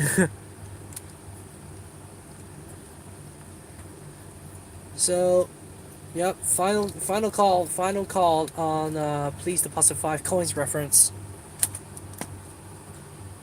Is this the positive thing of FNAF reference? Yep, definitely. It is a FNAF reference. It is a FNAF reference. It was a meme a long time ago, right? I don't think it is that long time ago. It is an Ultimate Custom Night reference, so yeah. Rockstar friend hand covers. Crash or my brain crashed? Your brain crashed. It didn't crash for me. If we're on FNAF references. Go ahead, Remy. Go ahead. Crashed again. Crashed again for you. It didn't crash. It didn't crash for me. But I think it is a broadcast, so not sure. My brain crashed. Why are we crashing all over the place? Like, where the hell are we? Are we a bold? Are we a bold in the Chinese shop or something like that? Why the hell are we crashing a lot? Yeah, I know brain. MythBusters actually tested that myth out, and that myth doesn't. That myth is busted. Oh no. I have a bad feeling about this. Seriously bad feeling about this. Because it still works. Good enough.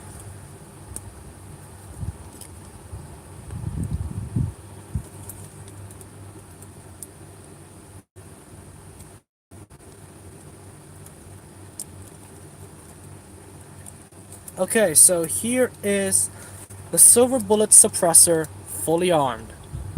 I mean, armed with the Beam Magnum. That's it. That's what it's armed with anyway, so yeah. And now I'm gonna be tidying up my tools and stuff, and I'm gonna be unboxing the Barbatos. It's gonna be a live unboxing, so be ready.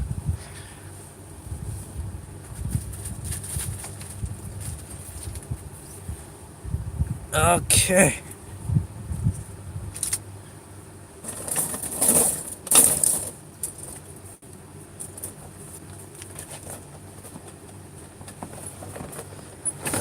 So, yeah. There we go. Let's see if this thing could do a box art pose.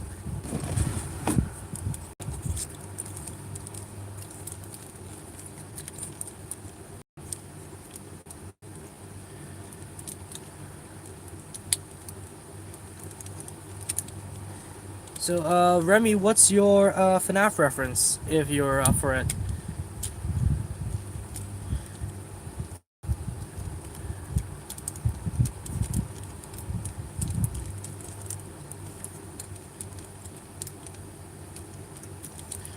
It's certainly crouching lower than I anticipated it to, but that's possibly the best I could get out of it.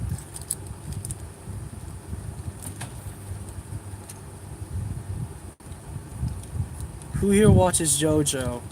Not me. I haven't even watched JoJo in my entire life of 18 years.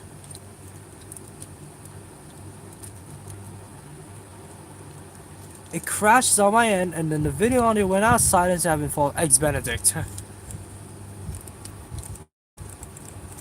The printer just decides to activate on its own. So here we have it, the Silver Bullet Suppressor in a kneeling pose. Not the best, since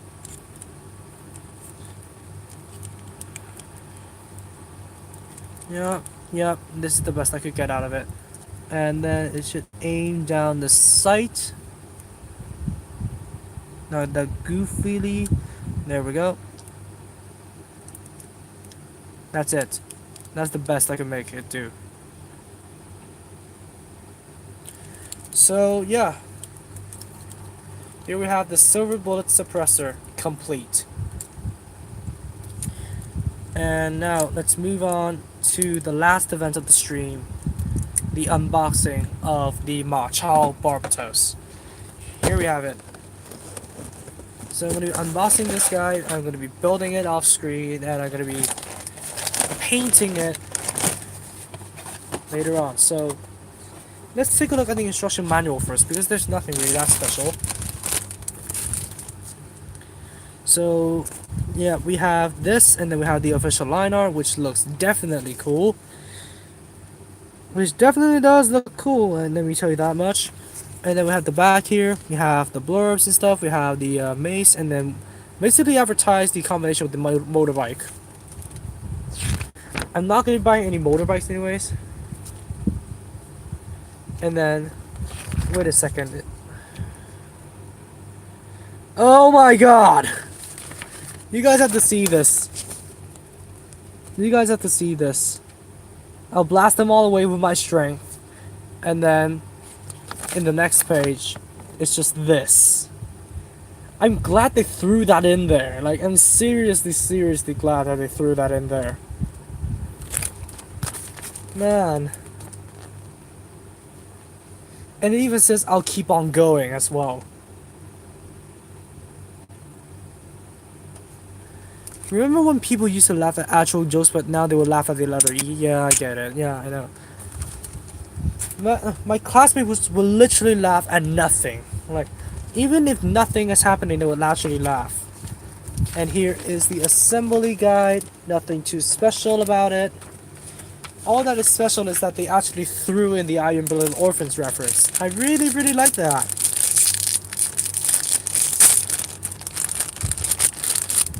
Okay, first back we have the regular frame, and then the G parts. Nothing really too special.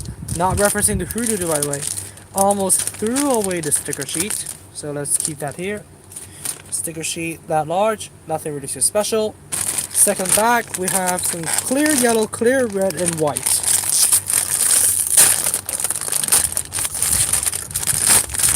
Let's take a closer look at them. So first of all, we have the clear yellow, with for the golden mace and the golden gauntlets and all that kind of stuff. Nothing really that much. Then we have some red for the jewel, and I don't know where. Then we have the B plates for. Excuse me. For this, yeah, there we go.